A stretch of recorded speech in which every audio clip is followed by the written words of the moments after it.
है ना। तो वो कोर आपको जानना होता है। तो आपको अपना सिलेबस तो पहले से ही पता है। सिलेबस पता है ना क्या क्या चीजें थी। AI ML DL applications, then gen AI क्या होता है, देन फिर आपके पास ये था introduction of deep learning, then perceptrons क्या आते हैं, TensorFlow, Keras, then neural network क्या रहेंगे, वो पढ़ रहे थे। देन पहला न्यूरल नेटवर्क में क्या क्या चीज़ होती है वो सारा चीज़ पढ़ेंगे। फिर आपके पास रहेगा कंप्यूटर विजन जो इमेज के बेस पे होगा। देन इमेज के बेसिस पे आप अलग अलग काम कर सकते हो, जैसे OCR टेक्निक कर सकते हो, मीडिया पाइप यूज कर सकते हो। OCR टेक्निक क्या होता है, नहीं पता। चीटिंग किया है, फोटो क्लिक किया है असेसमेंट का, और फिर गूगल लेंस पे डालते थे। वो कैसे होता था, इमेज टू टेक्स्ट था, तो इमेज में से टेक्स्ट को एक्सट्रैक्ट करना, यही चीज तो होता है OCR, ऑप्टिकल कैरेक्टर रिकॉग्नाइजेशन।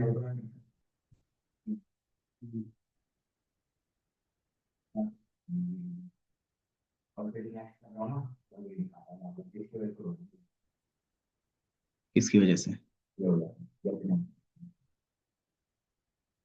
कोई नहीं, एक बार देख लेंगे। ठीक है। मीडिया पाइप में क्या होगा, face detections, face unlock, face के बेस पे फेस इमोशंस चेक करना। देन आप क्या कर सकते हो इसके बेस पे, कोई भी पोज के बेस पे क्या कर सकते हो, कोई भी गेमिंग जैसे रहता है ना आपके पास, VR AR गेमिंग्स, वो सारा चीज क्या होता है पोज के बेस पे रहता है ना। हैंड गेस्चर के बेस पे सारा काम करते हो। तो ये सारा काम क्या होता है आप मीडिया पाइप के बेस पे कर सकते हो। CNN एक्यूरेसी इंप्रूव करने के लिए होता है। ठीक है, कि आपका जो इमेज के बेस पे डेटा है वो अच्छे से काम नहीं करेगा किसमें, तो ये बेसिक न्यूरल नेटवर्क में। तो हम क्या करेंगे, उसी को थोड़ा सा इंप्रूव करेंगे, तो इंप्रूव करेंगे तो उसी का नाम रहेगा CNN। ठीक है, ANN से CNN बनेगा। फिर CNN में क्या होगा, आपका इमेज से काम होगा बस। टेक्स्ट में क्या होगा, जैसे टेक्स्ट होता है, टेक्स्ट में क्या होगा, इसमें अच्छे से काम नहीं होगा, तो हम टेक्स्ट के लिए भी क्या करेंगे, अलग बनाएंगे, तो उसको बोलते थे नेचुरल लैंग्वेज प्रोसेसिंग। ठीक है, आपको बताया जब भी हम मशीन्स में कोई भी चीज पास करते हैं तो सबसे पहले क्या करना पड़ता है, नंबर में कन्वर्ट करना पड़ता है। तो NLP में क्या होता है, जितना भी टेक्स्ट होगा सबको नंबर में कन्वर्ट करना पड़ेगा। तो जब हम नंबर में कन्वर्ट करते करते हैं तो उसी को क्या बोलते हैं, टेक्स्ट वेक्टराइजेशन। ठीक है, या फिर इम्बेडिंग्स। ठीक है, यही चीज बोलते हैं। इम्बेडिंग करने के बाद आप क्या करते हो, जो जो टास्क यूज कर सकते हो, जैसे review analysis, sentiment analysis, then text classification, ये सारा काम इसमें कर सकते हो। अब इसको इंप्रूव करने के लिए हम क्या करते हैं, तो इसी के अलग अलग वेरिएंट आएंगे। RNN आएगा, recurrent neural network, then LSTM आएगा, देन गुरु आएगा। ठीक है, अब इसी को आप चैटबॉट की तरह यूज करना चाहते हो तो एक अलग से फ्रेमवर्क रहता है, मतलब लाइब्रेरी ही बोल सकते हो, रासा, उसका यूज कर सकते हो।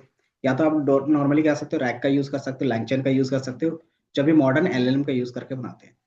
जैसे आप कोई भी ऐसे ChatGPT यूज कर रहे हो, वो भी क्या है, चैटबॉट की तरह है। तो उस तरीके से जो चैटबॉट बनेगा वो लैंगचैन, रासा, इस तरीके से यूज करके बनाते हैं।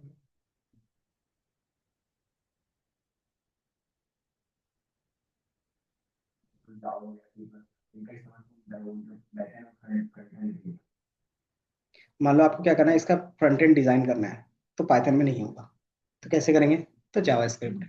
ठीक है, अगर आपको इसको हार्डवेयर के साथ अटैच करना है, ठीक है, कि मान लो मोबाइल है या फिर कोई भी हार्डवेयर है, वॉशिंग मशीन है, जैसे बोलते हैं ना कि आपके ए क्या है, वॉशिंग मशीन में AI इंटीग्रेटेड है, इंटेलिजेंस, या फिर फ्रिज में क्या है, AI इंटीग्रेटेड फ्रिज दे रहे हैं, उसका मतलब क्या है, तो उसके अंदर एक क्या होगा, चिप लगेगा, है ना। और उस चिप में क्या होगा कि जो ये मॉडल ट्रेन होगा ना, उसी मॉडल को उसके अंदर डाल के रख देते हैं, मतलब वो हार्डवेयर बेस पे होना चाहिए, है ना। तो उसको C++ सी में लैंग्वेज में कोड करके डाल देते हैं। ठीक है, ताकि उसमें क्या हो कि डायरेक्टली उसी से काम करे वो। हम्म, पाइथन के ऊपर नहीं, पाइथन तो एक लैंग्वेज है, हम इसके ऊपर काम कर सकते हैं। पाइथन के ऊपर कोई भी चीज बेस नहीं है। क्या है कि पाइथन इजी टू लर्न होता है, तो हम पाइथन लैंग्वेज का यूज करके वो चीज इंप्लीमेंट कर रहे हैं। ठीक है, वो कॉन्सेप्ट ही अलग है। जो हम AI बोलते हैं ना, वो एक मैथमेटिकल कॉन्सेप्ट है। ठीक है, उसमें आप क्या करते हो, पैटर्न को मैथ्स के इक्वेशंस के फॉर्म में लाते हो, बस इतना ही काम रहता है। अब उसको आप किस तरीके से ला रहे हो वो आपके ऊपर है। पेन पेपर में भी ला सकते हो, लेकिन पेन पेपर क्या होगा, ऑटोमेशन पे काम नहीं करेगा, मैनुअली फिर से मुझे कैलकुलेट करना पड़ेगा। वही चीज हम कोड के थ्रू करते हैं, क्यों, कोड में क्या आता है, एक लॉजिक होता है, लॉजिक जैसे हिट करेगा ऑटोमेटिकली क्या होगा, वो रन हो जाएगा। तो ये हमारा क्या होता है, फास्ट होता है। दूसरा, आप इसको कहीं पे भी होस्ट कर दोगे तो कोई भी एक्सेस कर सकता है, तो ये क्या होता है, N नंबर ऑफ यूजर के साथ कनेक्ट हो जाता है।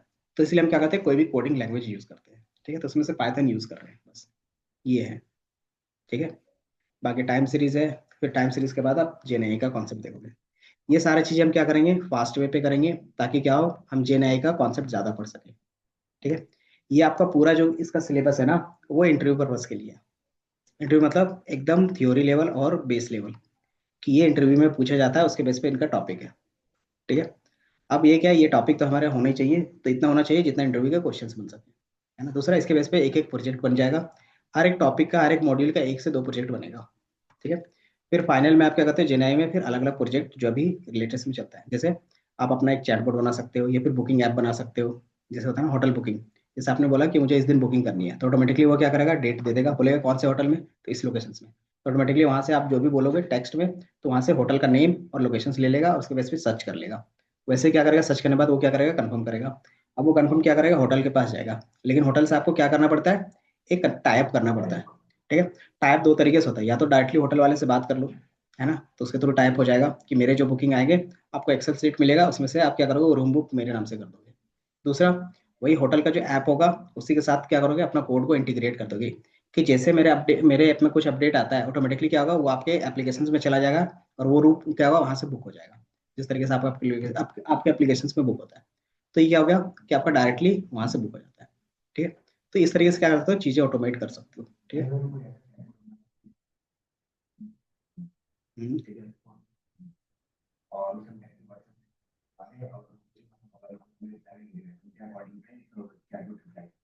हाँ, सारा तो यही काम करते हैं आजकल। आजकल इवन कॉलिंग भी एआई से करवाते हैं। एज ए वॉइस कॉलिंग भी आजकल एआई से ही होता है ना, तो वो सारा काम, है ना। तो उसके लिए क्या करना पड़ेगा, ये बेसिक सारी चीजें उसमें यूज नहीं होती। उसमें क्या होता है, सीधे इंटरफेस होता है, कि आप चैट जीपीटी का सब्सक्रिप्शन लेते हो एपीआई के थ्रू, वो और प्लस जो प्लेटफॉर्म में अप्लाई करना है वो प्लेटफॉर्म और पाइथन का कोड। ठीक है। बाकी ये जितना भी चीजें हैं, वो आपको कोई भी मतलब नहीं होता। बट हाँ, आप जॉब के लिए जा रहे हो, तो ये सारा चीज इंटरव्यू में पूछा जाएगा, तो वहां पे ये मतलब रहेगा। तो इसीलिए क्या होता है, जब आप कोई प्रोडक्ट बनाते हो, तो आपको सारा नॉलेज होना कंपलसरी नहीं होता, है ना। वहां पे क्या नॉलेज होना चाहिए, कि आप जो प्रोडक्ट बना रहे हो उसमें क्या क्या यूज हो रहा है, वही। ठीक है। लेकिन आप किसी कंपनी के लिए काम करने जाओगे, तो कंपनी में पहले क्या होगा, स्क्रीनिंग होती है, कि आप काम कर सकते नहीं है, तो उसके लिए क्या पूछा जाता है, बेसिक्स। ठीक है। तो आपसे बेसिक इंटरव्यू राउंड में पूछा जाएगा, वो अगर आप बता पाओगे तभी तो कंपनी के लिए काम कर पाओगे। तो वो चीज़ रहता है, तो बेसिक लेवल पे आपको याद रखने होंगे। ठीक है। तो जो आज का टॉपिक रहेगा, जो हम लोग पिछले क्लास में देखा था, उसी का आगे रहेगा। ठीक है। अच्छा, क्या बताया था पिछले क्लास में, याद है? हम्म, ये स्टार्ट करना था ना, क्या नाम था उसका?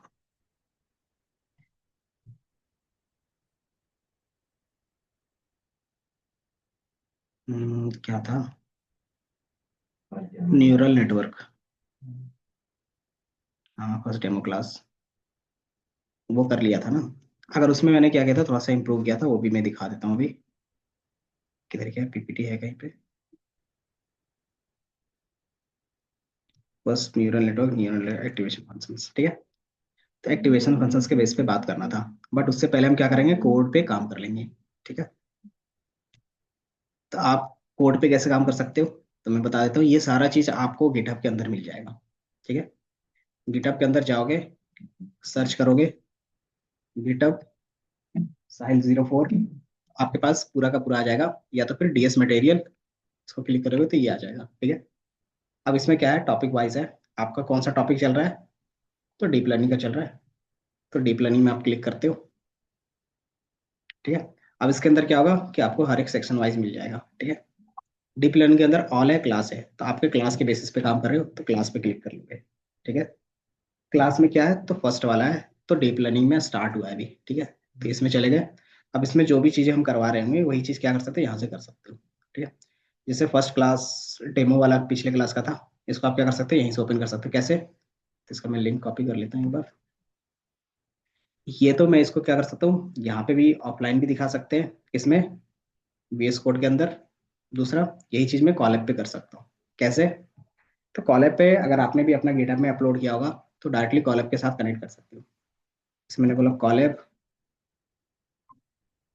न्यू, और ये ओपन होता है, तो मैं क्या करूंगा, इसमें अपना गिटहब के साथ ऐड कर दूंगा GitHub, और यहाँ से मैं इसका यूआरएल हटा दूंगा बस। डॉट कॉम हटा दिया और यहाँ से बस। ठीक है। तो जो मेरा गेटअप का कोड है वो डायरेक्टली क्या होगा, कॉलम के अंदर ओपन होगा। ठीक है। दूसरा, आप कॉलम के अंदर भी क्या कर सकते हो, डायरेक्टली वहाँ पे रहता है गिटहब अकाउंट कौन सा है, तो वो फिर डायरेक्टली मेरा गिटहब के अंदर कॉलम के अंदर आ गया। अब इससे बेनिफिट क्या होगा,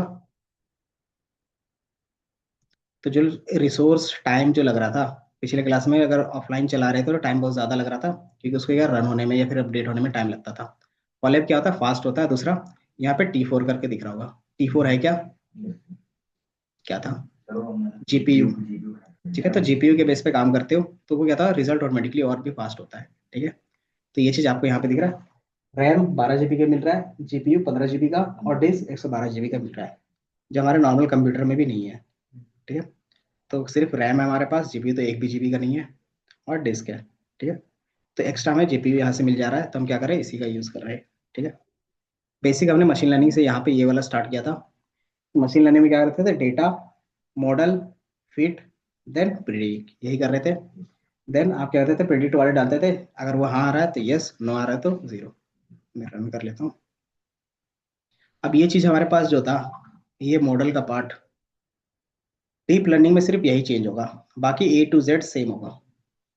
ठीक है। अब बोलोगे एक लाइन कोड कैसे चेंज होगा, तो सिंपली यहाँ पे जो लीनियर रिग्रेशंस लिखा हुआ है ना, तो क्या था, नॉन लीनियर के लिए क्या लिखते थे, सी क्या होता है, KNN लिखते थे, SVM लिखते थे। अब यहाँ पे क्या होगा कि आप अपने हिसाब से खुद का आर्किटेक्चर बनाओगे, मतलब आप खुद का अपना एक पैटर्न बना लोगे। ठीक है। आप क्या होगा, प्री डिफाइन इक्वेशंस पे नहीं जाओगे, अपना खुद का एक इक्वेशंस बनाओगे। ठीक है। वो इक्वेशंस कैसे बनेगा, तो वही चीज हम लोग डीप लर्निंग में पढ़ेंगे अभी। ठीक है। जैसे ये बना लोगे, बाकी स्टेप फिर पुराना वाला ही रहेगा। ठीक है। तो मैंने बताया था कि आप क्या कर सकते हो, डायरेक्टली हगिंग फेस का यूज करके आप क्या कर सकते हो, अलग अलग रन करके देख सकते हो। तो ये हाई लेवल पे हमने दिखाया था, याद है। हाई लेवल में क्या था कि जैसे पाइप के अंदर सारी चीजें डिफाइन होती है। जैसे मैंने यहाँ पे लिखा टेक्स्ट क्लासिफिकेशन, तो ये क्या करेगा कि जो भी आप टेक्स्ट इसके अंदर पास करोगे, वो आपको दे देगा कि ये पॉजिटिव है या नेगेटिव है ना। दूसरा, आप इसके अंदर क्या कर सकते हो, जीरो शॉर्ट क्लासिफिकेशन भी कर सकते हो, मतलब इसके अंदर पैरामीटर आता है कैंडिडेट लेबल्स, कि ये जो आप टेक्स्ट पास कर रहे हो उसको आप किस में लेबलिंग करना चाहते हैं। एजुकेशन, पॉलिटिक्स, स्पोर्ट्स, जैसे पॉजिटिव और नेगेटिव आ रहा था ना उसमें, आप अपने हिसाब से लेबल भी दे सकते हो, कि जो मैंने टेक्स्ट पास किया उसमें से बताओ कि ये पॉलिटिक्स का है या स्पोर्ट्स का है। तो ये किसका होगा बाय डिफॉल्ट। तो ऑटोमेटिकली ये क्या करेगा, आपको बता देगा कि जो आपने टॉपिक दिया है और जो लेवल दिया है उसमें से कौन सा बेस्ट लेवल है इस टॉपिक के लिए, तो वो होगा एजुकेशन। ठीक है। तो ये क्या है, वन लाइन हो गया। ये सारी चीज हमें प्री डिफाइंड जो मॉडल है वो है। ठीक है। जो मॉडल बने बनाए हुए हैं ना, वो आपको यहाँ पे डायरेक्टली यूज हो रहे हैं। ठीक है। अब मुझे डायरेक्टली बने बनाए हुए हैं, तो वो यूज कर रहे हैं, तो ये क्या करेगा, कुछ ना कुछ इसका पहले से साइज होगा, तो ये दिख रहा है 1.63 GB का है। तो ये हम लोग यहाँ पे क्या कर रहे हैं, डाउनलोड कर रहे हैं, फिर यूज कर रहे हैं। ठीक है। लोकली भी डाउनलोड करके यूज कर सकते हो। लोकल में क्या होगा कि आपका स्टोरेज होना चाहिए।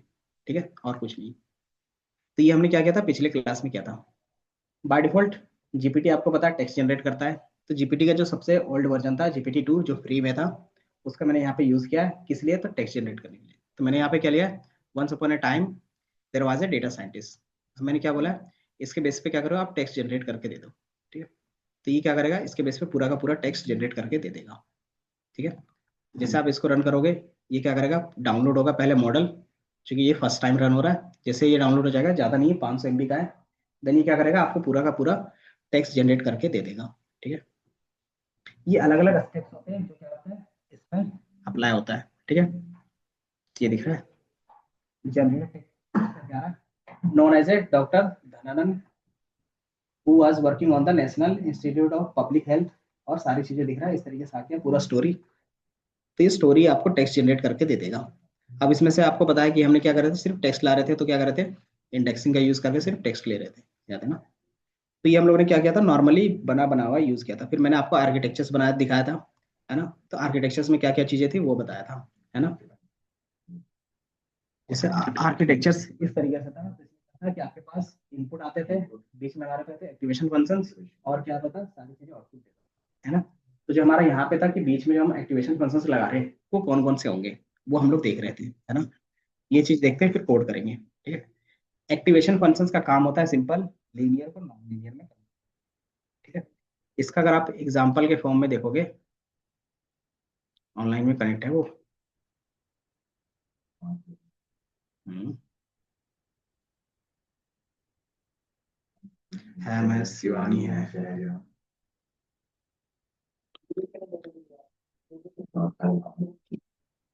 ठीक है। तो मेन ये है कि साथ ही साथ प्रोजेक्ट देखो, स्टार्टिंग के 3-4 क्लास आना कंपलसरी रहेगा, क्योंकि इन्वायरमेंट सेटअप में सबसे ज्यादा टाइम लगता है। ठीक है, क्योंकि हर एक कोड हर एक पाइथन के इन्वायरमेंट में नहीं चलेगा। अगर ये हमारा क्या है, पाइप है, अगर ये 3.10 में चल रहा है तो हो सकता है 11 में ना चले, 12 में ना चले, 13 में ना चले, है ना। अगर 13 में चल रहा है तो हो सकता है 11-12 में ना चले। तो उसके लिए हम क्या करते हैं, पहले इन्वायरमेंट सेट करते हैं। ठीक है। तो इन्वायरमेंट सेट करना कैसे होता है, तो हम कोंडा का यूज कर सकते हैं, या तो फिर अलग अलग इन्वायरमेंट क्रिएट करते हैं। किसके थ्रू, तो वर्चुअल इन्वायरमेंट के थ्रू। इन्वायरमेंट होता क्या है, तो आपके सिस्टम के अंदर क्या होगा, अलग अलग पाइथन इंस्टॉल हो जाएगा, अलग अलग फोल्डर की तरह। ठीक है। अब जिस फोल्डर से कोड को रन करोगे वो उस पाइथन में रन होगा। सिंपल ये बन सकते हो। ठीक। अगर 3.10 के थ्रू रन कर रहे हो तो क्या होगा, वो पाइथन 3.10 के अंदर रन होगा। अगर आप इस फोल्डर के थ्रू रन कर रहे हो 3.12 का, तो क्या होगा, पूरा कोड 3.12 में रन होगा। ठीक है। इससे क्या बेनिफिट होता है, अगर मान लो अलग अलग इन्वायरमेंट बना लिया तो इससे क्या बेनिफिट होगा।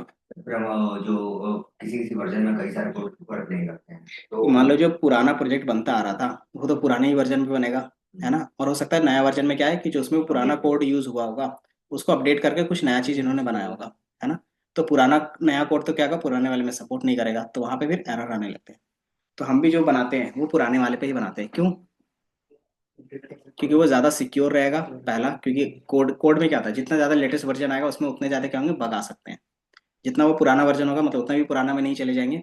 मतलब एक दो पुराना वर्जन में चले जाओगे, जैसे अभी कितना है, 13 चल रहा है, तो हम 10 तक का आराम से यूज कर सकते हैं, 10, 11, 12 तीनों में से कोई भी यूज कर सकते हैं। ज्यादातर हम 10 का यूज करते हैं, ज्यादा सिक्योर होता है, ज्यादा रिलायबल है। फिर 11 या 12 यूज कर सकते हैं। ठीक है। दूसरा, कि हम लोग स्टार्टिंग से स्टार्ट कर रहे हैं, है ना, स्क्रैच से। तो स्क्रैच से क्या था कि चीजें आप कोर से अप्लाई करोगे, है ना। और अभी क्या है, टेक्नोलॉजी बहुत ज्यादा चेंज हो गई है ना। तो जो हम कोर से अप्लाई करेंगे तो पुराने वाले में ही अप्लाई करना पड़ेगा, क्योंकि उसके बाद उनका क्या है, एक लेवल के बाद अपडेट आना बंद हो जाता है। कि मान लो आप एक क्या बना रहे हो, फोन बना रहे हो। ठीक है। मैंने बनाया iPhone 7। एक टाइम के बाद क्या होगा, iPhone 7 की जितनी भी चीजें होंगी सारी चीज बंद हो जाएगा, है ना। लेकिन आप क्या कर रहे हो, iPhone 7 ही यूज कर रहे हो। तो उसके लिए क्या करना पड़ेगा, उसके हार्डवेयर कहाँ पे मिलेंगे आपको, तो जो पुराने शॉप होंगे उसी के पास मिलेगा। तो मतलब पुराना पाइथन होगा उसी में क्या कर सकते हो, iPhone 7 आप ठीक करवा सकते हो। तो मतलब जो हम लोग सीख रहे हैं शुरू से, तो क्या करोगे, बेस वर्जन पे ही सीखेंगे। ठीक है। फिर क्या करते हैं, लेटेस्ट वर्जन पे लेटेस्ट का आता है ना, तो वो सारी चीजें रहती हैं। तो इसी तरीके से यहाँ पे भी रहेगा। ठीक है। अब एक टेंसर प्लेग्राउंड। ठीक है। तो सबसे पहले मैं एक एग्जांपल ये दिखाया था, नहीं, चलो कोई नहीं। ठीक है। अब इसमें क्या है, सबसे पहले मैं बिजनेस प्रॉब्लम आपको बताता हूँ, तभी क्या होगा, कनेक्ट कर पाओगे। ठीक है। आपके पास क्या है, फ्रॉड डिटेक्शन का मैंने बताया था मशीन लर्निंग में, याद है? ठीक है। तो आपका ये क्या है, वाई है, इसके बेस पे हमारे पास एक्स होंगे, तो वही एक्स है। ठीक है। अब आपको प्रिडिक्ट करना है कि हमारा ये फ्रॉड है या नहीं। ठीक है। तो यस और नो के बेस पे आंसर होगा, है ना। अब हमारे पास क्या है, मल्टीपल कॉलम्स होते थे। मान लो ये कॉलम 1 हो गया, कॉलम 2 हो गया, और ये वाई हो गया, है ना। तो मान लो एक अमाउंट के बेस पे है, दूसरा क्या कर सकते हैं, एविडेंस। ठीक है। और ये क्या हो गया, फ्रॉड और नॉट। 3 कॉलम मान लेते हैं, अभी इसमें मल्टीपल कॉलम्स हो सकते हैं, अभी 2-3 कॉलम। अब ये एज ए इनपुट की तरह पास होगा, है ना। इनपुट की तरह पास करते हैं हम लोग। ठीक है। इसका मैं क्या करता हूँ, y equal to M S plus C के बेस पे फॉर्म से। ठीक है। मान लेते हैं लॉजिस्टिक रिग्रेशन यूज करें। लॉजिस्टिक रिग्रेशन करता क्या था, क्लासिफिकेशन, वही प्रॉब्लम हम भी यहाँ पे सॉल्व कर रहे हैं। लेकिन इसका जो अंदर का इक्वेशन था वो लाइन इक्वेशन यूज होता था, याद है। लाइन इक्वेशन सही वाला यूज होता था, और इसको किसके अंदर पास करते थे, तो सॉफ्ट मैश के अंदर पास करते थे। अब वो क्या करता था, 0 से 1 के बीच में वैल्यू कन्वर्ट करके जाके दे देता था, है ना। तो वही चीज यहाँ पे मान लेते हैं कि चल रहा है। ठीक है। अब इसमें क्या है कि हमारे पास ये वैल्यू है। अब यहाँ का जो इक्वेशन होगा थोड़ा सा मॉडिफाई होगा डेटा के बेस पे, क्योंकि कितने एक्स है, 2 है। तो हमारे पास क्या है, M1 x1 और M2 x2 की होगा, है ना। तो y इक्वल टू क्या बनेगा, M1 x1 plus M2 x2 plus सी, जो आप ऐड करते हो, है ना। यहाँ पे कुछ डेटा होगा, यहाँ पे भी कुछ डेटा होगा, यहाँ पे कुछ डेटा होगा। ठीक है। अब हम क्या कर रहे हैं, इसमें नॉर्मली ये इक्वेशंस बन गया एक, है ना। अब ये जैसे डेटा पास करोगे, ये एक y देगा, है ना। वाई का कुछ ना कुछ वैल्यू होगा और ऑटोमेटिकली क्या बनेगा, वो वाई प्रेडिक्टेंस का बनेगा, है ना। और जैसे ही वो बनेगा तो ये क्या होगा, या तो हमारे पास इस क्लास में होगा या तो इस क्लास में होगा, तो एक सेपरेटर लाइन बनना चाहिए, है ना। तो आप इसको अगर रन करोगे, ये हमारा क्या है, एआई के बेस पे अभी हम लोग क्या कर रहे हैं, बेसिक मशीन लर्निंग का हमने एग्जांपल दिया, ठीक है। तो यहाँ पे हम क्या करते थे, एक बेस्ट फिट लाइन फाइंड करते थे, याद है। तो ये हमें एक बेस्ट फिट लाइन फाइंड करके दे रहा है, मतलब बेस्ट फिट तो नहीं बट एक लाइन फाइंड कर दे रहा है, क्यों, दोनों को सेपरेट करके है ना, क्योंकि जो भी हमारा नंबर होगा इसी के बेस पे होगा। अब हमारा जो नंबर था ये हमारा एक्स है, ये एक्स टू है ना। अब यहाँ पे क्या होगा, मल्टीप्लाई करोगे किससे, W1 से, W2 मतलब बी M1 M2 से, और फाइनल रिजल्ट यहाँ पे कंबाइन होकर मिलेगा। तो अगर आप यहाँ पे थोड़ा सा देखोगे ना, इस लाइन पे क्लिक करोगे तो आपको क्या दिख रहा है, वेट ना, जो हम M बोलते हैं ना, यहाँ पे W होता है, ठीक है। तो वेट से अभी कितना दिख रहा है, 90 दिख रहा है। इसको मैं यहाँ पे चेंज कर लूंगा, एक बार दोबारा इसको रीस्टार्ट कर देता हूँ। अब यहाँ पे अभी जो देखोगे कितना दिख रहा है, 59। अभी देखोगे तो कितना दिख रहा है, 86। दोबारा क्लिक करेंगे बाहर में, अब दोबारा 93, कितना दिख रहा है, 97, कितना दिख रहा है, 1। तो ये क्या कर रहा है, अपडेट हो रहा है ना। तो ये अपने आप अपडेट हो रहा है एक लाइन इक्वेशन के बेस पे, है ना। तो बेसिक प्रॉब्लम था, लाइन बना दिया, क्योंकि Y equal to mx plus C है तो उसका क्या होगा, लाइन ही बनेगा। तो एक बेस्ट लाइन बना के दे दिया, क्योंकि इक्वेशन भी क्या है, लाइन का है। तो ये लाइन बना दिया, तो इससे इधर होगा जो डेटा वो क्या होगा, ब्लू होगा, और इसके इधर होगा तो वो क्या होगा, ऑरेंज होगा। सिंपल कलर के बेस पे बता दिया। अब यहाँ पे आता था हमारे पास, मान लो हमारे पास कुछ इस तरीके से डेटा है, इतने मान लेते हैं अभी फिलहाल इस तरीके से, ठीक है। अब इसको क्या हम लाइन के बेस पे सेपरेट कर पाएंगे, रन करके देखते हैं। तो ये सेपरेट कर नहीं पा रहे, क्यों, क्योंकि इसमें क्या होगा कि अगर एक लाइन इस तरीके से ड्रॉ करेंगे, अगर हमने एक लाइन यहाँ पे इस तरीके से ड्रॉ किया तो क्या होगा, मिस क्लासीफाई हो रहा है कि इधर क्या हो रहा है, ब्लू वाले भी आ रहे हैं और ऑरेंज वाले भी आ रहे हैं, इधर ब्लू वाले, मतलब सही से नहीं कर पा रहे हम, 50-50 हो रहा है इसमें, है ना, है ना, 50-50 ठीक से। हम क्या करेंगे फिर इसमें, non linear relation. Non linear, तो नॉन लीनियर में अलग अलग यूज करते थे, ठीक है। मान लेते हैं नॉन लीनियर में हमने यूज कर लिया डिसीजन ट्री। अब डिसीजन ट्री क्या करता था, कंडीशन बेस्ड सारी चीजें कर देता था, है ना। तो कंडीशन बेस क्या करेगा, अलग अलग बाउंड्री बनाएगा और आपस में रख देगा, ठीक है। मान लो वहां पे वो बिजनेस प्रॉब्लम सॉल्व हो गया, ठीक है। अब तीसरा हमारे पास आता है इस टाइप का प्रॉब्लम, ठीक है। अब यहाँ पे वो डिसीजन बाउंड्री किस तरीके से बनाएगा, तो मतलब आप क्या कर रहे हो सकता है सिंपल प्रॉब्लम के लिए आपका सिंपल मॉडल काम कर रहा हो, जैसे जैसे डेटा कॉम्प्लेक्स हो जाएगा कि हो सकता है डेटा में इस तरीके से पैटर्न दिख रहा हो, है ना, किस तरीके से पैटर्न दिख रहा हो डेटा में, तो इस पैटर्न को अलग कैसे करेंगे, तो नॉर्मल वहां पे काम नहीं करेगा। तो फिर हम कैसे काम करेंगे, ठीक है। तो जो हमने बेसिक का भी इसका देखा था ना, किधर गया ये सेकंड वाला, ठीक है, क्योंकि फर्स्ट वाला तो लीनियर था, उसमें कोई भी प्रॉब्लम सॉल्व हो सकता है। अब इसमें हम क्या करेंगे, इसको अगर आपको सॉल्व करना होगा तो लीनियर इक्वेशंस के थ्रू ही सॉल्व करना है, तो सॉल्व कर पाओगे, ये बताओ। लीनियर के थ्रू नहीं होगा। नहीं होगा। लेकिन अगर हम क्या करें, इस तरीके से अलग अलग लाइन, 3-4 लाइन ऐड कर दें, छोटे छोटे, ये हमारा क्या था, मान लो इस तरीके से छोटे छोटे 4 लाइन के थ्रू हम सॉल्व करें तो हो सकता है। हो सकता है, but हम्म, सर हो सकता है ऐसे अगर हम अलग अलग टू से डिवाइड कि करें मान लो यहाँ से यहाँ तक एक लाइन ड्रॉ किया, यहाँ से यहाँ तक एक लाइन, यहाँ से यहाँ तक एक लाइन, यहाँ से यहाँ तक एक लाइन, फिर अलग हो जाएंगे। तो ये अलग हो जाएगा और ये हमारा बेस्ट होगा, है ना। तो अब जो हमारे पास एक लाइन इक्वेशन था और गुड नंबर। पहले, अब मुझे क्या कितने लाइन इक्वेशंस बनाने पड़ेंगे इसको और परफेक्ट करने के लिए, 4 बनाने पड़ेंगे। तो हम क्या करेंगे, y1 y2 y3 y4 करके एक ही चीज का 4 इक्वेशन कैसे बना सकते हैं, बता सकते हो। मान लो ये दो डेटा है, इसी को 4 इक्वेशंस बनाने हैं, तो सिंपल ये दोनों मल्टीप्लाई हो रहे थे, एक इक्वेशन बन रहा है, इसको 4 इक्वेशंस में बनाना है तो कैसे बनेगा। सर फिर हम उसकी वैल्यूज अलग अलग करेंगे ना, हाँ, तो W की वैल्यू आप अलग अलग करोगे, जैसे y1 है, ठीक है, M1 x1 plus M2 x2 plus c, एक y2 बनाएंगे जिसमें क्या होगा, M3 Q2 यहाँ पे है ना, M3 x1 plus M4 x2 plus c की वैल्यू अभी एक रखना है तो एक रख सकते हो, अलग रखना है। y3 M6 M5 x1 plus M6 x2 plus c, इसी तरीके से एक और इक्वेशन बन जाएगा, है ना। चार अलग अलग इक्वेशंस बना लेंगे एक ही डेटा का, है ना। आप अगर एक ही डेटा का चार इक्वेशंस बना सकते हो, कैसे, तो अलग अलग एम लगा के, तो हम कैसे कर सकते हैं, तो सिंपली हम क्या कर सकते हैं, यहाँ पे y1 y2 y3 y4, इस तरीके से क्या कर सकते हैं, कुछ डेटा ऐड कर सकते हैं कि हमारा ये y होगा, इसी चीज को क्या करेंगे, अलग अलग डिफाइन करेंगे, तो ये चार ऐड होंगे, ठीक है।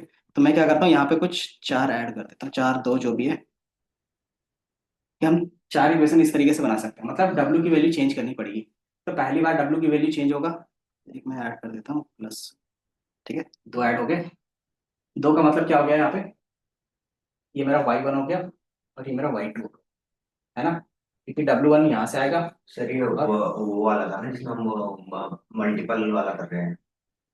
हाँ, अब मुझे क्या करना था, एक ही लाइन इक्वेशंस पहले जा रहा था, उसको मैंने क्या किया, एक लाइन को दो लाइन में कन्वर्ट किया। कैसे कर रहे हैं, तो उसी को ब्रेक करके, कैसे ब्रेक कर रहे हैं, एक single single line neural network था और एक मल्टी वाला, ये मल्टी वाला में है। अभी हम लोग मल्टी कर रहे हैं, हाँ। है ना।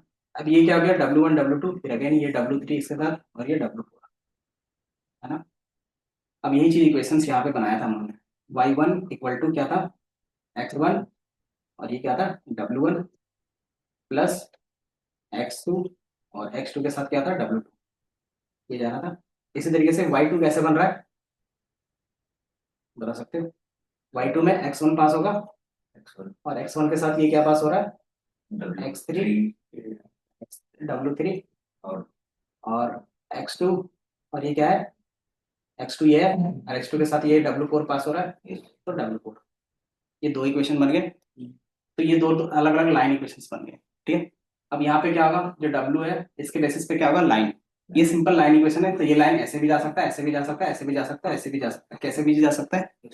अब ये लाइन किस हिसाब से जाता है, तो जहाँ पे मिनिमम एरर होगा, आपको पता है ना, कि हमें क्या करना है, कि ये बेस्ट फिट लाइन होगा कब, जब हर एक डेटा पॉइंट के बेस में क्या होगा, ये नियरेस्ट होगा, है ना। तो मीन स्क्वायर एरर कैलकुलेट होता था, बार बार होता था, तो यहाँ पे बाय डिफॉल्ट मीन एरर क्या हो रहा है, कैलकुलेट हो रहा है। कैसे, यहाँ पे बार बार क्या हो रहा है, ये अपडेट होता था, आपको ये दिखेगा, ठीक है। अपडेट होगा तो डब्ल्यू ये चेंज होता रहेगा, तो इसके बेस पे क्या होगा, इसका लाइन कुछ और तरीके से बनेगा, इसका लाइन कुछ और तरीके से बनेगा, ठीक है। तो अभी हमने क्या किया, सिंपली दो लाइन बनाए हैं, ठीक है। अब आप इसको एक बार रन करके देखेंगे, तो ये क्या करेगा, जो भी था, ये दो लाइन बना के दे रहा है, क्योंकि मैंने क्या किया था, उसी को दो लाइन में कन्वर्ट किया था, है ना।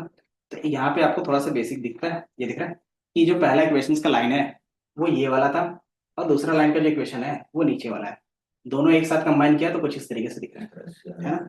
मतलब थोड़ा सा तो सेपरेट कर पा रहा है अच्छे से, ब्लू वाले को अलग रखा है और ये ब्लू वाले को अलग रखा है ना। तो मतलब दो लाइन के बेस पे सेपरेट कर रहे हैं तो कुछ इस तरीके, लेकिन अभी भी क्या है, कुछ एरर है, ठीक है। ब्लू वाले में क्या है, ऑरेंज आ रहा है, और ऑरेंज वाले में कुछ ब्लू आ रहा है ना। तो हम क्या करेंगे इसको, क्या करेंगे, एक इक्वेशन और है। अगर एक और इक्वेशन करेंगे तो क्या होगा, हेलो, हाँ हाँ, जो केपीआई का,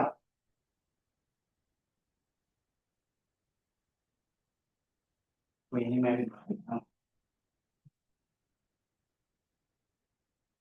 ठीक, ठीक है।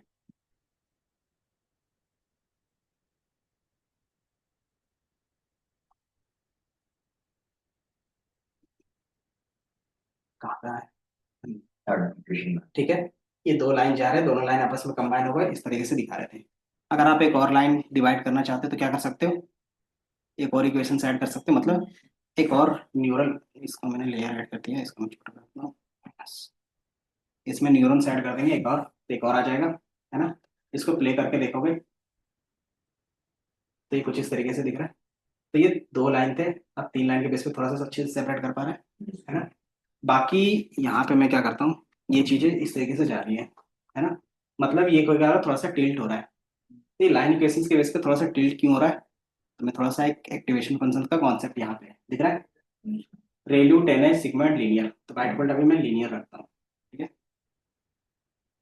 और मैं अभी फिर से रन कर रहा हूँ, अभी ये प्रॉब्लम्स नहीं हो रहा है, नहीं, लीनियर पे नहीं चाहे तीन रखे, चार रखे, 10 रखे, क्यों, होता, लीनियर स्ट्रेट लाइन।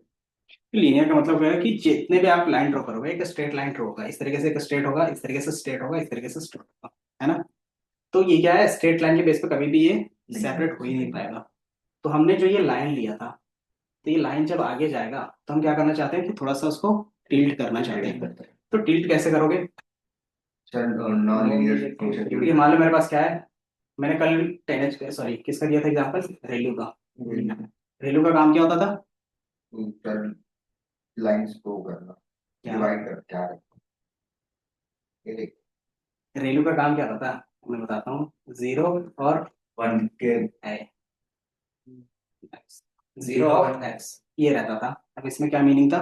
0 और 1 के बीच में वैल्यूज को पॉजिटिव और नेगेटिव। अगर नेगेटिव है तो जीरो देगा, Zero देगा। अगर पॉजिटिव है तो वो नंबर रिटर्न करेगा, याद है ना। मान लो 3 4 8 -3 इस तरीके से है, तो ये 3 करेगा, 4 करेगा, 5 करेगा, माइनस की जगह पे 0, ठीक है। अब इसका जब आप ग्राफ बनाओगे तो किस तरीके से बनेगा? तो जीरो से पहले सारा लाइन क्या होगा, जीरो में ही होगा। अगर जो भी नेगेटिव वैल्यू है वो जीरो पे ही रहेगा, तो ये क्या होगा, इस तरीके से जाएगा। और जीरो से जो एबव होगा उसकी वैल्यू जो होगी वही वैल्यू होगा, है ना। तो कुछ इस तरीके से दिखेगा, दिख रहा है कुछ इस तरीके से नॉन लीनियर बन रहा है। बीच में से ये क्या रहा है, टिल्ट हो रहा है ना। तो यही चीज हम ऐड करते हैं कि मेरा जो बिजनेस प्रॉब्लम है वो सिंपल, यहाँ से क्या आ रहा था, लाइन इक्वेशन आ रहा था, यहाँ से भी लाइन इक्वेशन आ रहा था, यहाँ से भी लाइन इक्वेशन आ रहा है। ये नंबर चल रहे हैं 18 यहाँ ये जो नंबर चल रहे हैं ना, वो होता है कितने बार आपने मॉडल को ट्रेन किया है। जैसे मॉडल डॉट फिट करते थे, रन करते थे, ये कितने टाइम्स रन पांच ट्राई कर चुका है अब तक। हाँ, इसने अभी क्या किया है, 2000 मॉडल तक बना चुका है, ठीक है। क्योंकि ये बेसिक है, ज्यादा डेटा नहीं है, इसलिए क्या है, फास्ट है, ठीक है। अब यहाँ पे क्या है हमारे पास, ये भी लाइन इक्वेशन है, ये भी लाइन इक्वेशन है, ये भी लाइन इक्वेशन है। और लाइन इक्वेशन का काम क्या होता है, सिंपल एक स्ट्रेट लाइन को आपको रिटर्न करना, है ना। और यहाँ पे स्ट्रेट लाइन के बेस पे सॉल्व नहीं हुआ, तो हम क्या करेंगे, इसी स्ट्रेट लाइन को थोड़ा सा टिल्ट कर लेंगे, ठीक है। तो यही बीच में क्या करते हैं, एक्टिवेशन फंक्शंस लगा देते हैं। जैसे ये डेटा वाई इसके पास जाएगा, ये थोड़ा सा टिल्ट होगा, टिल्ट होगा तो फिर आगे पास होगा, आगे पास होगा मतलब वाई प्रेडिक्ट करने के लिए, तो ये क्या होगा, थोड़ा सा टर्न होगा, ठीक है। अब ये चीज कैसे होगा, तो सिंपली आप यहाँ पे एक्टिवेशन फंक्शन चेंज कर दोगे ना, तो ये ऑटोमेटिकली क्या होगा, आपको नॉन लीनियरिटी में दिख जाएगा। मैंने ये लीनियर है, ये लीनियर है, ये प्रोबेबिलिटी की बेस पे है, बाकी नॉन लीनियर, ठीक है। जैसे मैंने रेलू का एग्जांपल दिया तो रेलू का ही ले लेते हैं। अब जैसे आप इसको अप्लाई करोगे, अगर ये रन करने का, इसको मैंने रन किया, ये दिख रहा है।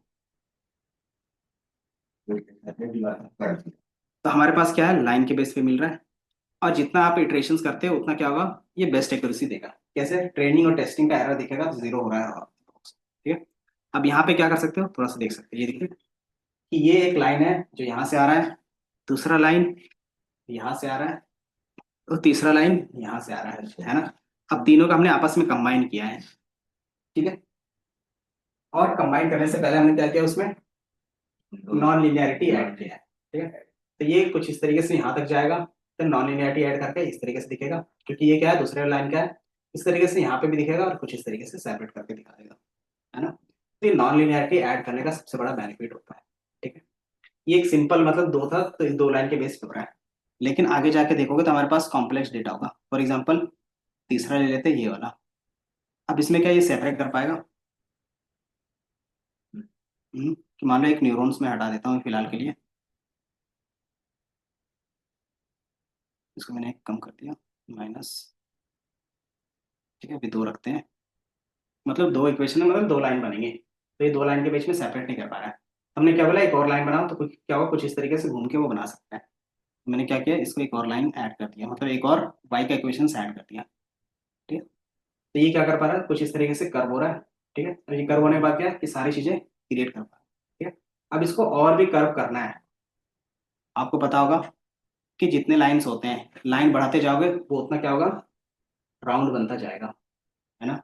अगर मैंने क्या किया, 4 ऐड किया है तो इस तरीके से दिखेगा, 5 ऐड करेंगे तो किस तरीके से दिखेगा, थोड़ा सा राउंड, 6 ऐड करेंगे तो क्या होगा, ठीक है। अगर 7 ऐड करोगे, 7 लाइन ऐड करके बनाओगे तो छोटे छोटे, तो ये धीरे धीरे ऐड करते जाते हैं ना, तो यही हमारा क्या हो जाता है, एक सर्कल बन जाता है। अगर आपको लगता है कि ये मेरा सर्कल के बेस पे बेस्ट होगा, तो क्या कर सकते हो, न्यूरॉन्स ऐड कर सकते हो, ठीक है। तो दो तरीके से, पहला आप इसी में क्या करते रहो, डिवाइड करते रहो, या तो फिर क्या करो, ये लाइन दिया, आप इसी लाइन को क्या करो, दोबारा एक बार और तोड़ दो, है ना।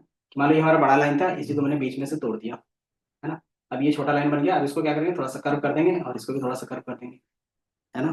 तो ये क्या होगा, इस तरीके से भी कर सकते हैं, मतलब एक और लेयर आप बाद में ऐड कर सकते हो, ठीक है। तो ये क्या कर रहे हैं हम लोग, सिर्फ लाइन के इक्वेशन के बेस पे अलग अलग कॉम्बिनेशंस बना रहे हैं, देख रहे हैं कि मान लो मैंने इसको ऐड किया, एक और ऐड कर देते हैं, तो अब इसको मैं रन कर देता हूँ, ठीक है, 5 है। अब ये थोड़ा सा और भी कर्व दिखेगा, ये दिख रहा है, 1 2 3 4 5 6, इस तरीके से ये कर्व करता जा रहा है। अब ये जो हमने किया, इसके लिए आपको ज्यादा फॉर्मूला याद रखने की जरूरत पड़ रही है? हाँ, सिंपल हमने क्या ऐड किया है, सिर्फ लेयर लाइन इक्वेशन। लाइन। और लाइन इक्वेशंस में सिर्फ क्या कर रहे हैं, कितने एक डेटा को सेपरेट करने के लिए कितने लाइन का ड्रॉ करना है, वो कॉम्बिनेशन हम खुद से हिट एंड ट्रायल कर रहे हैं, है ना। तो एक ही इक्वेशन से सब बिजनेस प्रॉब्लम सोल्व हो जाता है। जैसे मान लेते हैं ये बिजनेस प्रॉब्लम है, अब ये क्या होगा, इसमें सॉल्व होगा 4 5 में, तो ये नहीं सॉल्व हो पाएगा, तो हम क्या करते हैं, और भी ऐड करते हैं। जैसे ये सॉल्व तो ट्राई कर रहा है, ये एरर है, ये रिड्यूस कर रहा है, तो ये क्या कर रहा है, धीरे धीरे सेपरेट करने का ट्राई कर रहा है, लेकिन वो नहीं हो पा रहा है। क्यों? क्योंकि मुझे इस लाइन को और भी ब्रेक करना होगा, क्यों? क्योंकि इसमें ज्यादा क्या है, कर्व है ना। तो मैं क्या करूंगा, एक और लेयर ऐड कर दूंगा, इसमें मैंने एक और ऐड कर दिया। अब इसको थोड़ा सा रन करके देखते हैं, तो ये हो रहा है, आपको इसमें क्या होगा, और भी जल्दी से रिड्यूस हो रहा होगा, ठीक है। अब इसमें भी क्या कर सकते हैं, 2 3 और न्यूरल नेटवर्क ऐड कर दोगे, इसको मैं रन कर देता हूँ, तो आपको थोड़ा सा दिखेगा, ये और भी जल्दी क्या करेगा, धीरे धीरे सेपरेट करेगा, ठीक है। तो ये डिपेंड करता है कि आपके पास डेटा किस टाइप का है, ये दिख रहा है।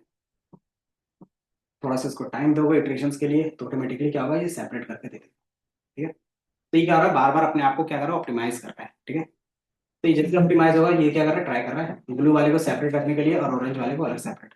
तो यहाँ पे थोड़ा सा दिख रहा है, ये पूरा सेपरेट हो गया ब्लू वाला, यहाँ पे भी थोड़ा सा ब्लू सेपरेट हो रहा है, यहाँ पे भी क्या हो रहा है, सेपरेट करने का ट्राई कर रहा है, ऑरेंज वाले भी सेपरेट करने का ट्राई कर रहा है, यहाँ पे भी थोड़ा सा ब्लू करके दिख रहा होगा, है ना।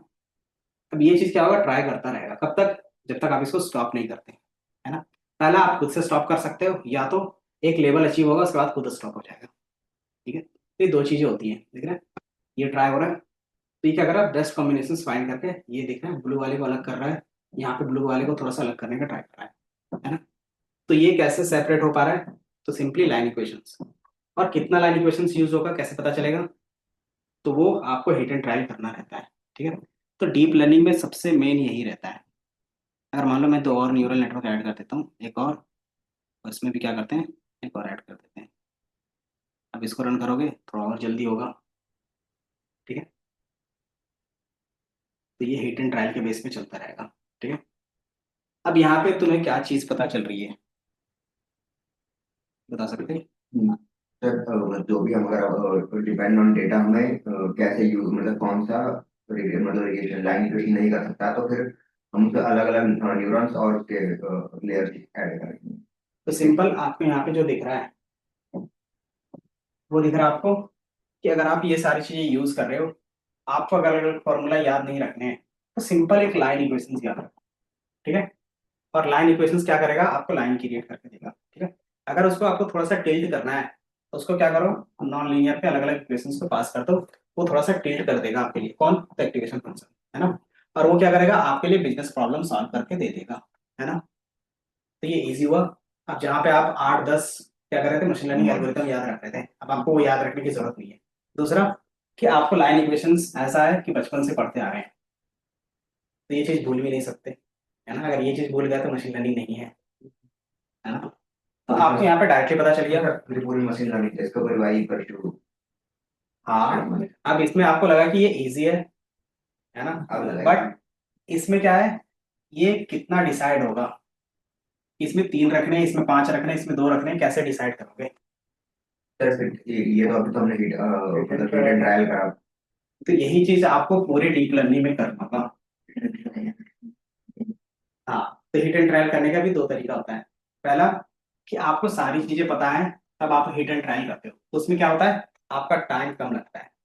और एक होता है आपको कुछ नहीं पता है, फिर भी आप क्या करो, हिट एंड ट्रायल, इसमें ज्यादा टाइम लगेगा। जिसमें हमें कुछ नहीं पता वो कर रहे हैं। हाँ, तो वो चीज रहता है उसमें।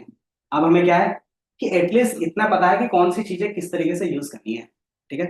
अगर आपको पता ही नहीं है कि क्या है, व्हाइट बॉल आ रहा है और आपको छोड़ना है कि मारना है, आपको वही चीज नहीं पता है, तो क्या कि आप हर बॉल पे मारना ट्राई करोगे, है ना। अगर आपको पता है कि व्हाइट बॉल पे नहीं मारा जाता, तो तो आप क्या करोगे, जब वाइट बोलोगे तो छोड़ दोगे, तो वही चीज यहाँ पे भी रहेगा। ठीक है, तो डीप लर्निंग में मतलब जो भी ट्रायल के बेस पे सर वैसे देखे तो मतलब कि हमें चीजें पता है बट उसके बेस पे हम फाइंड मशीन लर्निंग में हम ये एल्गोरिथम लगा देंगे इसमें हो जाएगा, लेकिन इसमें हमें ये है कि हमें ट्राई करना है चीज। तो ये चीज होगा। अब ये चीज में दो चीजें आती हैं, ये जितना ज्यादा ऐड करोगे उतना ज्यादा इक्वेशन बनेगा। इसमें कितने इक्वेशंस बन रहे होंगे बता सकते हो? सर ऑन एन एवरेज देखे तो अभी हमने 4 ऐड किया था, 4 इक्वेशंस बन रहे थे, y1 y2 y3 y4 y5। Sir इसमें 8 5 इक्वेशन इधर बन गए, इधर मान लेते हैं y12 y13 5 9 y14 y15। यहाँ पे क्या होगा, y21 2 2 31 y32 और y33। ये इक्वेशन बन गए। कितने इक्वेशंस बन गए? 12, है ना। अब 12 का क्या होगा, हर एक इक्वेशन का y equal to mx m2 x2 plus c है ना। अब इसको कैलकुलेट करने के लिए कुछ तो टाइम लगता होगा, इस तरीके से 12 इक्वेशन से 12 में कुछ ना कुछ टाइम लगेगा। तो ये जितना ज्यादा ऐड करोगे उतना ज्यादा क्या होगा, कंप्यूटेशन टाइम लगेगा, है ना। पहला ये हो गया। दूसरा, आपके पास दो ही फीचर्स हैं, इस तरीके से आपके पास क्या होंगे, 10 20 30 कॉलम होंगे। अब उसके बेस पे, मल्टीप्लिकेशन के बेस पे ये सारा चीज होगा, है ना। अब उसमें क्या होगा, टाइम लगेगा। तो इसमें दो चीज होता है कि उसमें ये क्या करता है, डेटा चाहिए अच्छा खासा, और दूसरा कंप्यूटेशन अच्छा खासा होना चाहिए आपके सिस्टम का, तो आप जल्दी से इसको ट्रेन करके यूज कर सकते हैं। अब इसमें क्या होगा ना, कुछ चीजें दिख रही होंगी, ठीक है। एक चीज दिख रहा होगा कलर के बेस पे यहाँ पे, कि कुछ क्या है बोल्ड कलर में और कुछ लाइट कलर में दिख रहा है। इसका मतलब क्या होगा, सर इसका मतलब ये हो कि अगर जो ऑरेंज लाइन है वो अगर पहला इक्वेशन हमारी ऑरेंज लाइन पे ज्यादा सेपरेशन कर रही है और मुझे ब्लू वाले कम मिक्स हो रहे हैं। कि जो ये इक्वेशंस बन रहा है वो सेपरेट ज्यादा कर पा रहा है। उसी तरीके से क्या आ रहा है, ये इधर जा रहा है, इधर जा रहा है, इधर जा रहा है और इधर जा रहा है, सारे एक दूसरे से कनेक्टेड है। अब इसमें से यहाँ पे जो डेटा जा रहा होगा ये हमारा ज्यादा सेपरेट नहीं कर पा रहा है।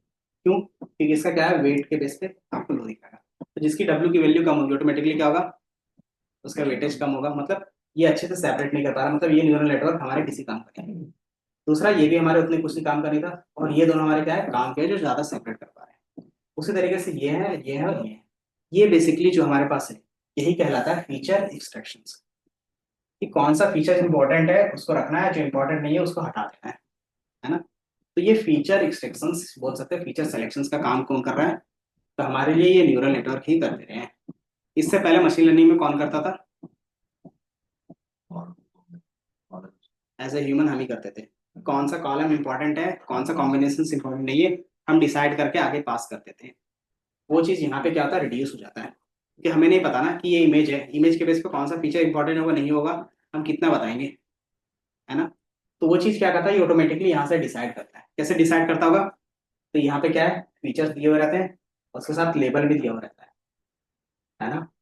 कि ये क्या हो गया, x1 x2 है, इसके बेस पे क्या होगा, ये क्या होगा, मान लेते हैं ये हमारा फ्रॉड है, ये डेटा होगा, इसके बेस पे ये नॉट फ्रॉड है, ये सारा चीज गिवन होता था। तो ट्रेडिंग में क्या होता था कि ये एक्चुअल आउटपुट लाने के लिए हमें क्या क्या चेंजेस करने हैं वो चेंज करते रहता है, ठीक है? तो यहाँ पे जो हम पढ़ रहे हैं ये चीजें पढ़ रहे हैं, ठीक है। अब यहाँ पे कुछ टर्म्स है, ये दिख रहा है, यही चीज आप पूरे डिटेल में पढ़ते हैं जो बेसिक में रहेगा। पहला, एक्टिवेशन फंक्शंस, आपको पता चल गया क्यों यूज करना है, इंपॉर्टेंस क्या है। अगर आपका नॉन लीनियर डेटा है तो लीनियर इक्वेशन से तो सॉल्व नहीं होगा, लेकिन मुझे क्या करना है, सारा काम लीनियर इक्वेशंस के ही थ्रू करना है। क्यों? क्योंकि बेस है, बेसिक है और इसको याद रखा जा सकता है। तो हमने इसी के ऊपर क्या किया है, नॉन लीनियरिटी ऐड कर दिया है, तो ये नॉन लीनियर प्रॉब्लम भी सॉल्व कर पा रहा है।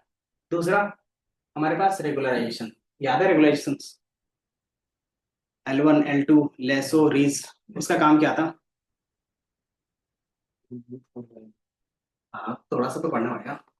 L1 L2 का क्या काम था, ओवर फिटिंग से बचाता था। बचाने के कि मॉडल अगर हमारा ओवर फिट हो रहा है तो हमें क्या करना पड़ेगा, जनरलाइज करना पड़ेगा। तो यहाँ पे भी अगर ये मॉडल ओवर फिट होगा तो आपको जनरलाइज करना पड़ेगा।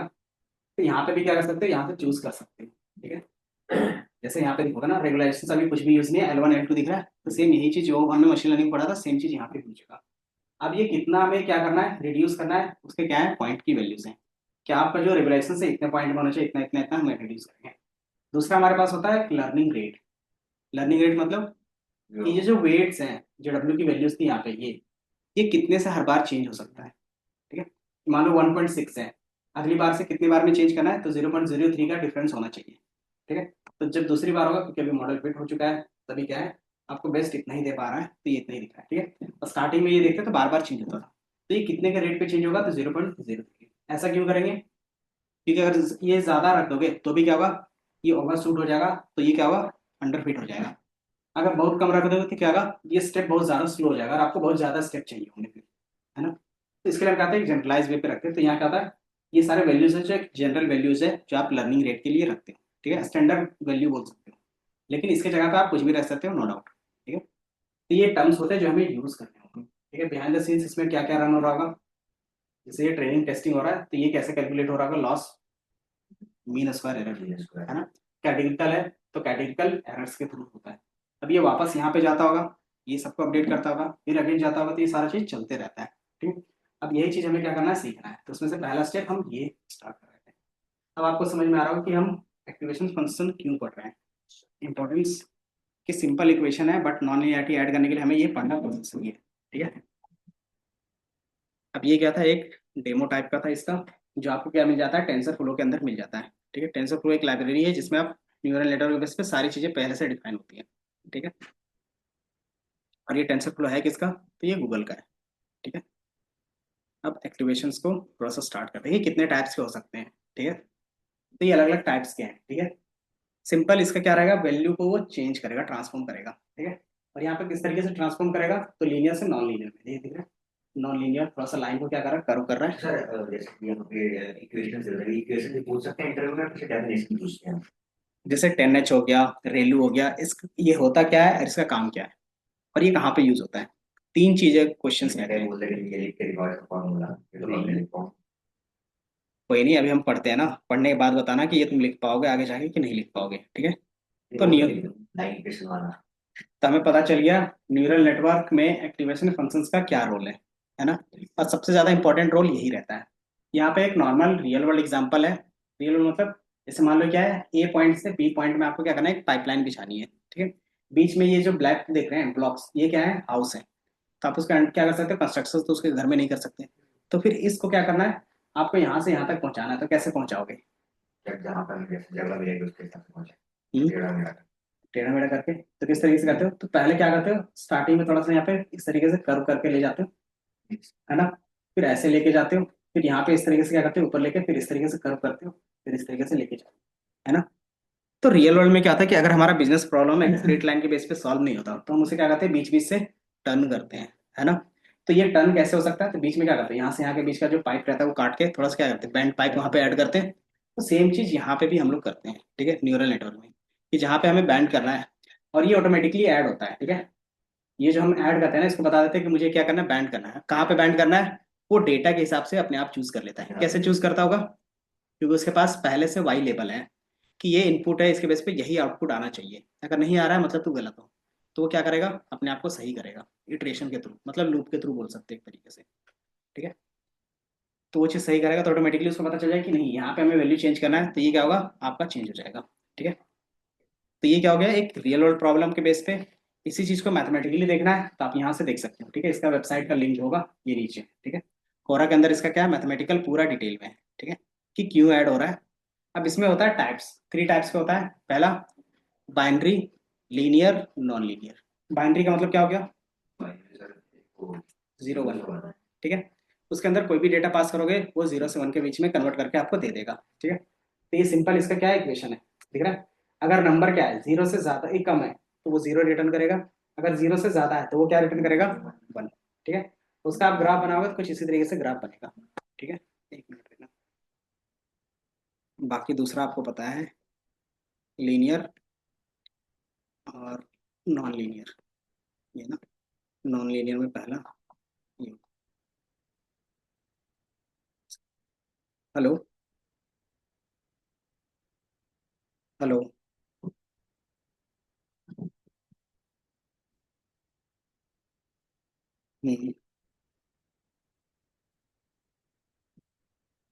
लीनियर का इक्वेशन दिख रहा है ये लीनियर का इक्वेशन है। और मैं एक बार दूसरा इक्वेशन दिखा देता हूँ थोड़ा सा, ताकि क्या हो, ये सिग्मॉइड का है।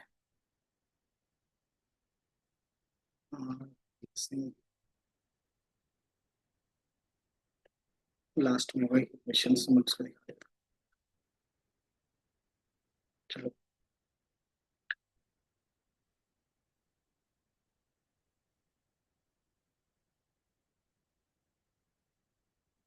ठीक है।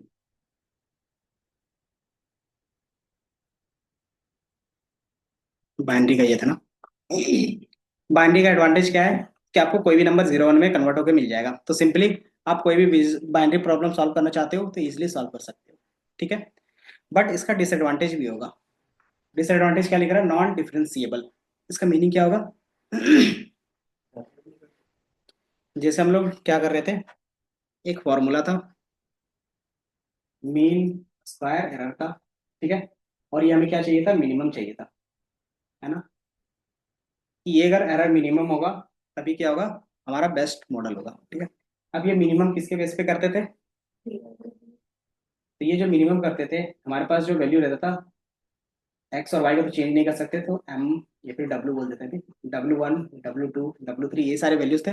इसी के बेस पे ये चेंज कर सकते थे। इसकी वैल्यू क्या करो? अपडेट करो। अब हम क्या करेंगे, ये इसको मिनिमम रखने के लिए W की वैल्यू क्या हो सकती है? कि मान लो इसको मिनिमम करना है तो किसके बेस पे मिनिमम करना होगा? यही चेंज कर सकते थे, तो इसी को चेंज करने के लिए तो इसकी W की वैल्यू क्या रखेंगे कि हमारा मीन स्क्वायर एरर कम हो जाए। डिपेंड ऑन डेटा होगा। डेटा हमारा तो डिपेंड करेगा, डेटा में तो कुछ भी चेंज नहीं कर सकते। हमारे पास वाई है और एक्स है, इसमें तो कुछ भी चेंजेस नहीं होगा, है ना। तो अगर इसमें कोई भी चीजें चेंजेस नहीं होंगी तो हम चेंजेस किस में करेंगे? इसको रिड्यूस करने के लिए W जिस पे M बोल रहे हो, है ना, तो उसको चेंज करेंगे। अब W की वैल्यू हम क्या रखें कि ये एरर मिनिमम आ जाए? यही करेंगे ना। सर वो तो हिट एंड ट्रायल करेंगे ना, एग्जैक्ट वैल्यू नहीं बता सकते। हिट एंड ट्रायल कर सकते हो। दूसरा, इसीलिए तो मैथ्स आया है कि आपका हिट एंड ट्रायल थोड़ा सा कम हो जाए, तो उसके लिए हम dy/dx करते हैं। dy/dx क्या करता है? तो d जो हमारा y होगा किसके रिस्पेक्ट में? तो w के बाद में, तो dw इसके रिस्पेक्ट में हमारा मीन उसका एरर कम से कम हो जाता है। ठीक है। ये क्या होगा? w के रिस्पेक्ट में सबसे कम होगा, है ना। तो यही हमारा क्या होगा? w का बेस्ट वैल्यू होगा, है ना। लेकिन हमारे पास एक ही w है या फिर बहुत सारे हैं? बहुत सारा। है ना। कि मान लो इसका इसके बेस पे आपने बेस्ट तो फाइंड कर लिया, लेकिन W2 के बेस पे क्या होगा? वो बेस्ट नहीं है, तो हमें चेंज करना पड़ेगा। इसको चेंज करोगे तो इसको चेंज करोगे तो यहाँ पे भी क्या होगा? कुछ ना कुछ चेंजेस होंगे। तो ये क्या होता है? सबको आपस में एक साथ कनेक्ट करके चेंज करना होता है। तो उस चीज को हम क्या बोलते हैं? Partial derivative. ठीक है।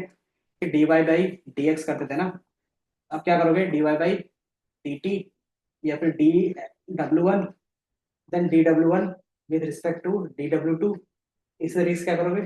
dw2 with respect to dx या फिर dw, ये क्या होगा? सब आपस में कनेक्टेड होंगे, सबको मल्टीप्लाई करोगे तो हर एक के बेस्ट वैल्यू के बेस पे हमारा क्या होगा? एरर जो मिनिमम होगा वो मिल जाता है। ठीक है। तो इसको हम लोग बोलते हैं पार्शियल डेरिवेटिव्स। ठीक है, जो हम लोग मैथ्स में पढ़ते थे। ये क्या करता था कि हर एक के रिस्पेक्ट में क्या हो सकता है मिनिमम, सबके कॉम्बिनेशन के बेस पे वो हम लोग फाइंड करते थे, है ना।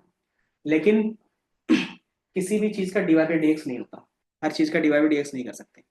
कैलकुलस जो फॉर्मूला होता है हर एक इक्वेशंस के लिए नहीं बनता। ठीक है। उसका एक सर्टेन रूल होता है। पहला, कि वो कभी भी क्या होना चाहिए? डिफरेंशिएबल होना चाहिए। डिफरेंशिएबल मतलब कि वो dy/dx के फॉर्मूले में अप्लाई होना चाहिए। उसके लिए रूल क्या रहेगा? कि कभी भी लाइन के बीच में ऐसा कुछ ब्रेक नहीं होना चाहिए। ठीक है। कि वो हमेशा कंटिन्यूअस नंबर होना चाहिए। कि अगर आपने इक्वेशन बनाया, वो इक्वेशन इस तरीके से हमेशा क्या होना चाहिए? बनना चाहिए किसी भी तरीके से, मतलब किसी भी लाइन पे बनेगा, लेकिन यहाँ पे ब्रेक नहीं होना चाहिए, कहीं पे भी ब्रेक नहीं होना चाहिए। अगर वो ब्रेक है तो dy/dx नहीं लगा सकते। ठीक है। ये सिंपल रूल एक याद रख सकते हो। ठीक है। तो अगर आप देखोगे बाइनरी वाले में, या तो वैल्यू क्या होगी? 0 होगी या तो 1 होगी, है ना।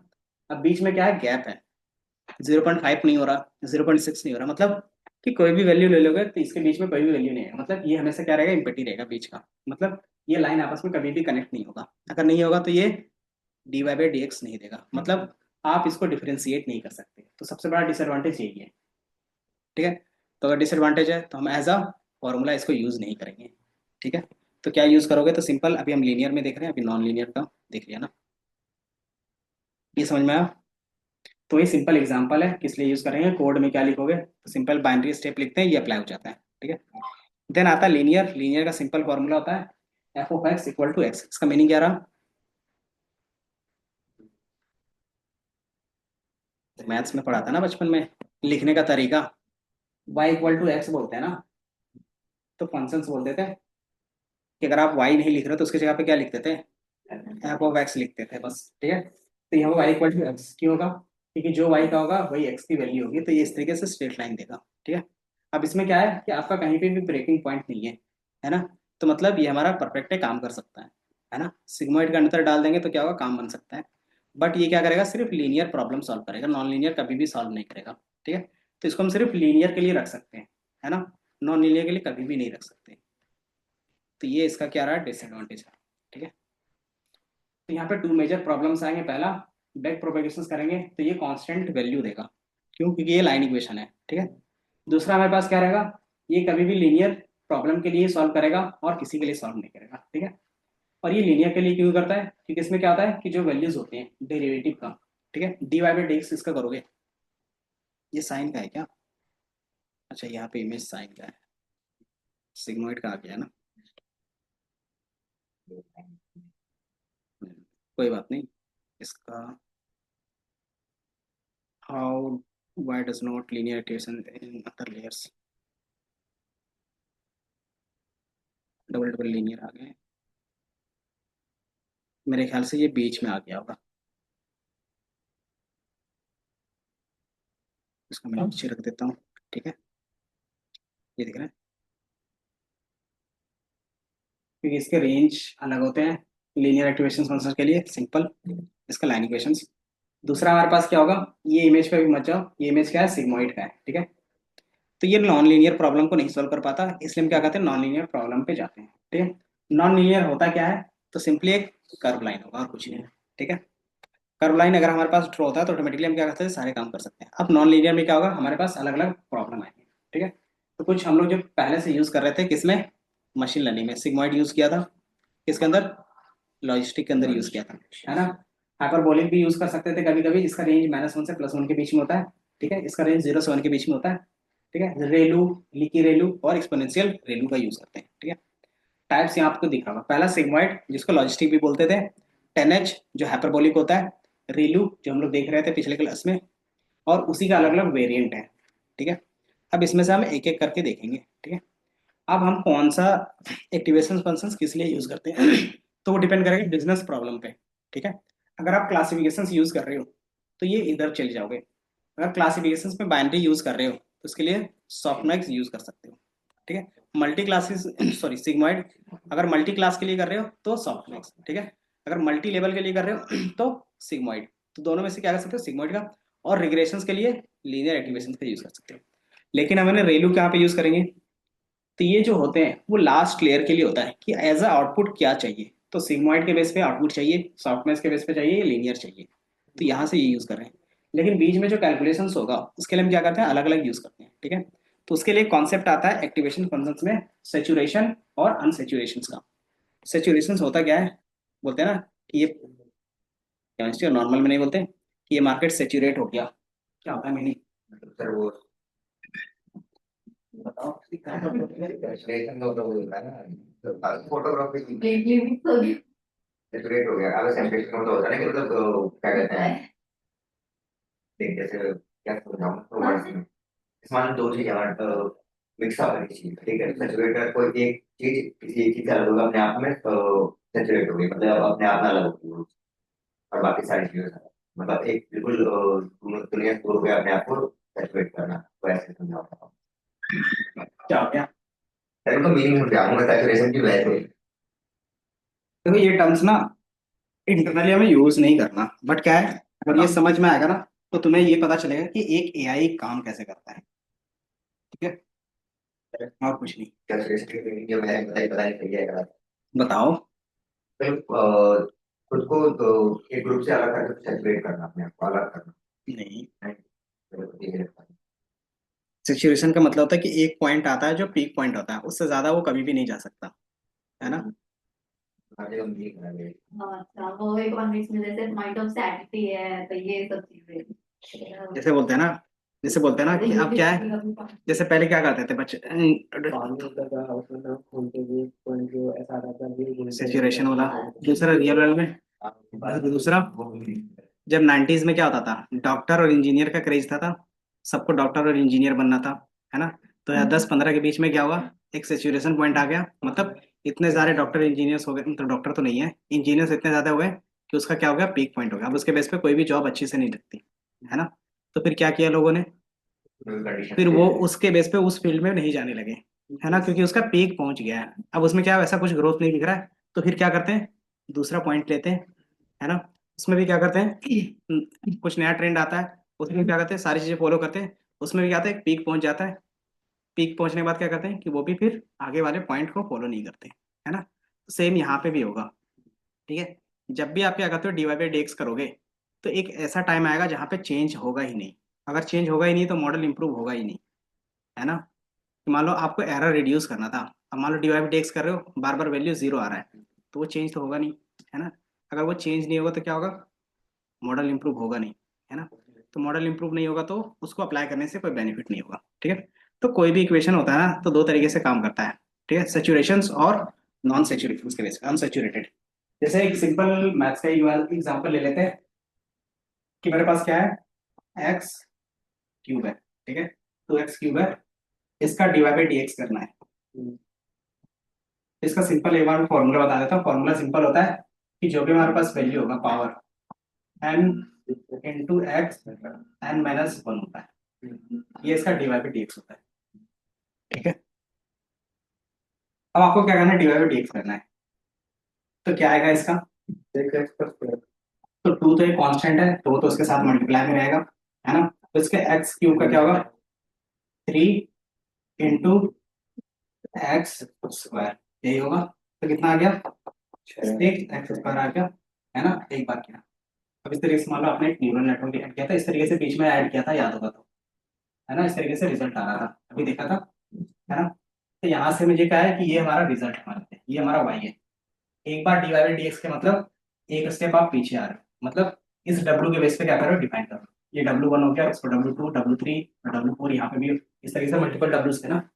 आपने एक बार क्या क्या डिवाइड बाई डी एक्स किया, दोबारा एक स्टेप पीछे जाओगे कि हमें W2 के रिस्पेक्ट में देखना है, तो फिर क्या होगा, एक बार और डिवाइड बाई डी एक्स होगा। तो इसका क्या करते हो, डिवाइड बाई डी एक्स एक बार और करते हो, तो 6x स्क्वायर है, तो इसका कितना बनेगा, 12x, ठीक है। मान लो एक और स्टेप पीछे गए, एक और न्यूरल नेटवर्क पीछे गए, वहां पे भी क्या है, तो कितना आएगा, 12 आ गया। और एक बार और पीछे जाएंगे तो 0, ठीक है, 0 आ गया। एक बार और पीछे जाएंगे तो माइनस में कहा से 0 है, तो 0 रहना है, तो ये रहेगा। तो एक दिख रहा है, 1 2 3 4, पांचवे के बाद क्या है, वो कभी भी चेंज नहीं होगा, है ना। मतलब पहली बार में डब्ल्यू के बेस पे चेंज होगा, दूसरे डब्ल्यू के बेस पे, तीसरे, लेकिन चौथे वाले के डब्ल्यू के रिस्पेक्ट में कोई भी चेंजेस नहीं होगा। मतलब इसके बेस पे वो कुछ भी नहीं कर सकता कि मुझे इसको अपडेट करना है, लेकिन ये अपडेट ही नहीं होगा। क्यों नहीं अपडेट होगा, क्योंकि इसके जहाँ पे कोई वैल्यू ही नहीं है, है ना। मान लो इसका कुछ इंपॉर्टेंट था, अभी अपडेट ही नहीं हो रहा, तो हमारा मॉडल क्या होगा, इंप्रूव ही नहीं होगा, है ना। ये मॉडल अगर इंप्रूव नहीं होगा तो क्या होगा, इसको बनाने का कोई फायदा नहीं होगा, है ना। तो ये जो हमारा डीवाई बाई डी एक्स वापस जा रहा है, वो वैल्यू क्या होता है, हमारा इस पे डिपेंड करता है कि नेक्स्ट डब्ल्यू की वैल्यू क्या होगी। अगर वो क्या है, फॉर्मूला आप कोई भी लगा रहे हो, तो वो सेचुरेटेड हो जाएगा कि अनसेचुरेटेड। अगर आप 10H और सिग्मोइड लगा रहे हो कहाँ पे, बीच में, तो वो सेचुरेट पॉइंट हो जाएगा, मतलब कहीं पे भी वो जीरो कर देगा और उसके बाद क्या होगा, अपडेट नहीं होगा, है ना। तो उसके बेस पे क्या होगा, इसको लगाने का कोई फायदा नहीं है मिडिल पार्ट में। दूसरा होता है नॉन सेचुरेटेड, रेलू, इलू, लेकी रेलू, पैरामीट्रिक रेलू और आर रेलू, इसी का ये अलग अलग वेरिएंट है, ठीक है। तो रेलू क्या है, नॉन सेचुरेटेड है, ठीक है। तो जब भी हम यूज करते हैं कहाँ पे, बीच में कहीं पे भी, तो नॉन सेचुरेटेड वाला का यूज करते हैं, ठीक है। तो ज्यादातर ये क्या होता है, लीनियर यहाँ पे यूज होता है, ठीक है। मतलब ये, तो ये समझ में आया सेचुरेटेड अनसेचुरेटेड का कॉन्सेप्ट यूज क्यों होता होगा, क्योंकि आप एक न्यूरल नेटवर्क तो यूज नहीं करते हैं, जैसा अभी एग्जाम्पल में बताया था, एक यहाँ पे डीआईडी किया, इसमें आया, इसमें आया, मान लो 3 स्टेप है तो काम कर रहा है। अगर मैं एक और हिडन लेयर ऐड कर दूं अपने मॉडल को इंप्रूव करने के लिए, तो क्या होगा, ये बढ़ गया। अगर ये बढ़ रहा है तो ऑटोमेटिकली क्या होगा, डिवाइड बाई डी ज्यादा होगा, ज्यादा डिफरेंशिएट होगा, तो क्या होगा, हो सकता है एक पॉइंट के बाद ये ना आए, तो इसीलिए हम क्या कर सकते हैं, यहाँ से एक्टिवेशन फंक्शन उसके हिसाब से भी चूज करते हैं, ठीक है। तो ज्यादातर हिडन लेयर में रेलू या फिर 10H, लेकिन बाय डिफॉल्ट रेलू यूज करते हैं। 10 भी क्या है, एक टाइम के बाद सेचुरेटेड हो जाता है, देख रहे आज मैं मैच खेल मजा आता है। हैं। मैच खेल में जाके क्या कर लोगे? मैच खेल में जाके आगे नहीं, इसको तो खत्म करोगे ना। थोड़ा सा अब ये बताओ, अगर तुम देखोगे थोड़ा सा कॉन्सेप्ट के बेस पे, तो इजी है या हार्ड है? सोच के बताओ। अब इसमें अगर तुम्हें कैलकुलेशंस नहीं करना है तो फिर इजी है, क्योंकि कैलकुलेशंस आपके बिहाफ में कौन करेगा? मशीन्स करेगा। ठीक है, कम से कम आपको ये सारी चीजें तो याद रखनी होगी ना। ठीक है, तो कम से कम ये तो कंप्लीट कर लो। तो वही पहुंचना है। नहीं, ये कंप्लीट करोगे तभी तो। सिग्मॉइड में क्या था, याद है ना? इतनी बार बताया। सिग्मॉइड क्या था? 0 से 1 के बीच में वैल्यू देता था, है ना? तो वही चीज यहाँ पे इक्वेशन में दिख रहा है, 0 से 1 के बीच में होगा। इसका मैथमेटिकल इक्वेशन ये रहता है, 1/1 + e⁻⁻x। ठीक है, ये किसके लिए होता है? तो बाइनरी क्लासिफिकेशन के लिए यूज कर सकते हो। अगर आपके क्राइटेरिया से नीचे है तो 0, अगर क्राइटेरिया से ऊपर है तो 1, ये बोल सकते हैं। तो ये चीज कर सकते हैं। ठीक है, तो ये फॉर्मूला है। अब इसका अगर dy/dx करोगे तो इसका भी एक ग्राफ बनेगा। ये ग्राफ कुछ इस तरीके से बनता है। ठीक है, तो जब भी इसका dy/dx होता है तो इसका जो पॉइंट होगा, यहाँ पे दिख रहा होगा आपको कुछ, -4 और +4 के बीच में ज्यादातर आता है ना? अगर आप कुछ भी वैल्यू रखोगे तो इसका dy/dx इतना ही आएगा, लेकिन मैक्सिमम कितना जा सकता है? 0.2 जाएगा, है ना? तो मान लो पहले में क्या है, बहुत सारा वैल्यूज है, सेकंड में क्या आएगा? 0.2 के आसपास आ गया, फिर दूसरी बार में क्या होगा? इससे कम आएगा, तीसरी बार में होता है 0 हो जाए। तो ये क्या होगा? मिडिल टर्म के लिए यूज नहीं हो पाता। ये क्या होगा, हो सकता है एक टाइम के बाद सबके लिए 0 दे दे, है ना? तो वो चीज़ क्या होगा? यूज नहीं हो पाएगी। सिंपल आपको जो याद रखना है ना, ग्राफ याद रखना है। ठीक है, ग्राफ कौन सा? सिग्मॉइड का 0 से 1 के बीच में होता है, और ये क्या था? सेचुरेटेड हो जाता है। तो यही चीज़ क्या है, यहाँ पे लिखा हुआ है। ठीक है, यूज सिंपल, आपको दिख रहा होगा, सेचुरेट हो जाता है तुरंत। और इसी चीज़ को हम क्या बोलते थे? वेनिसिंग ग्रेडियंट बोलते थे। वेनिसिंग का मतलब क्या होता है? देना, गायब हो जाना, है ना? और चूंकि ये ग्रेडियंट डिसेंट था, dy/dx, तो ये क्या होगा, एक टाइम के बाद जल्दी से क्या होगा, ये गायब हो जाता है, मतलब ये 0 हो जाता है। तो ये प्रॉब्लम आती है इसमें, इसलिए हम क्या करते हैं, इसका यूज नहीं करते हैं। ठीक है, वही चीज यहाँ पे भी दिया हुआ है। इंप्रूव कैसे कर सकते हैं इसको? इसका अल्टरनेटिव एक्टिवेशन फंक्शंस यूज करके। कौन सा? तो रेलू फॉर हिडन लेयर्स। ठीक है, तो ये चीजें रहती है। ऐड कैसे करते हैं हम लोग? सिंपल, अगर कोड देखोगे, केरास के अंदर लेयर होते हैं, लेयर के अंदर डेंस होते हैं, ये क्या है? मेथड है। इसके अंदर क्या कर सकते हैं? Activation function equal to sigma लिखोगे तो ये अप्लाई हो जाएगा। आपको एक्स्ट्रा कुछ नहीं लिखने की जरूरत पड़ती है। ठीक है, लेकिन अप्लाई कहाँ करना होता है वो पता होना चाहिए। बाकी लिमिटेशंस मैंने बता दिया। क्या चीज होगा लिमिटेशंस? इसकी जो वैल्यूज होती है अप्रोक्स 0.25 के पास जाता है। ठीक है, तो इससे ज्यादा नहीं आता। मतलब आप एक्स की वैल्यू कुछ भी रख लो, मतलब वाई की वैल्यू कुछ भी रख लो, एक्स के रिस्पेक्ट में ये इतना ही देगा। ठीक है, तो ये क्या होगा? ज्यादा चेंज नहीं होता। ठीक है, और इसी चीज को हम क्या बोल रहे थे? वेनिसिंग ग्रेडियंट बोल रहे थे। मतलब एक टाइम के बाद क्या होगा? वेनिस हो जाएगा, मतलब आपका जो वेट्स होगा वो ऑटोमेटिकली 0 अपडेट होगा। मतलब वेट कभी भी अपडेट नहीं होगा, तो अपडेट नहीं होगा तो हमारा मॉडल इंप्रूव नहीं होगा। ठीक है, तो इसी को ग्रेडियंट वेनिसिंग बोलते हैं। ठीक है, इसी का जस्ट रिवर्स भी होता है। क्या चीज होगा रिवर्स इसका? अगर वेनिस भी होता है तो दूसरा क्या हो सकता है? एक्सप्लोड भी तो हो सकता है। एक्सप्लोड मतलब वो वैल्यू बहुत ज्यादा ही चेंज हो जाएगा, है ना? ना ही मुझे ज्यादा चेंजेस चाहिए, ना ही कम चाहिए, मुझे क्या चाहिए? टॉप ऑप्टिमल वे में चाहिए। तो वही चीज क्या होता है, यहाँ पे कॉन्सेप्ट लिखा है। ठीक है, बाकी सॉफ्ट मैक्स सिग्मॉइड बता दिया, तो सॉफ्ट मैक्स क्या होता है बता सकते हो? तो मैं हम्म। तो ये भी फंक्शन है खाना बता के सारे फंक्शन से मैथ का इक्वेशन है और कुछ नहीं है। आपको जो भी पढ़ना है सिर्फ मैथ के इक्वेशन ही पढ़ने हैं। ठीक है,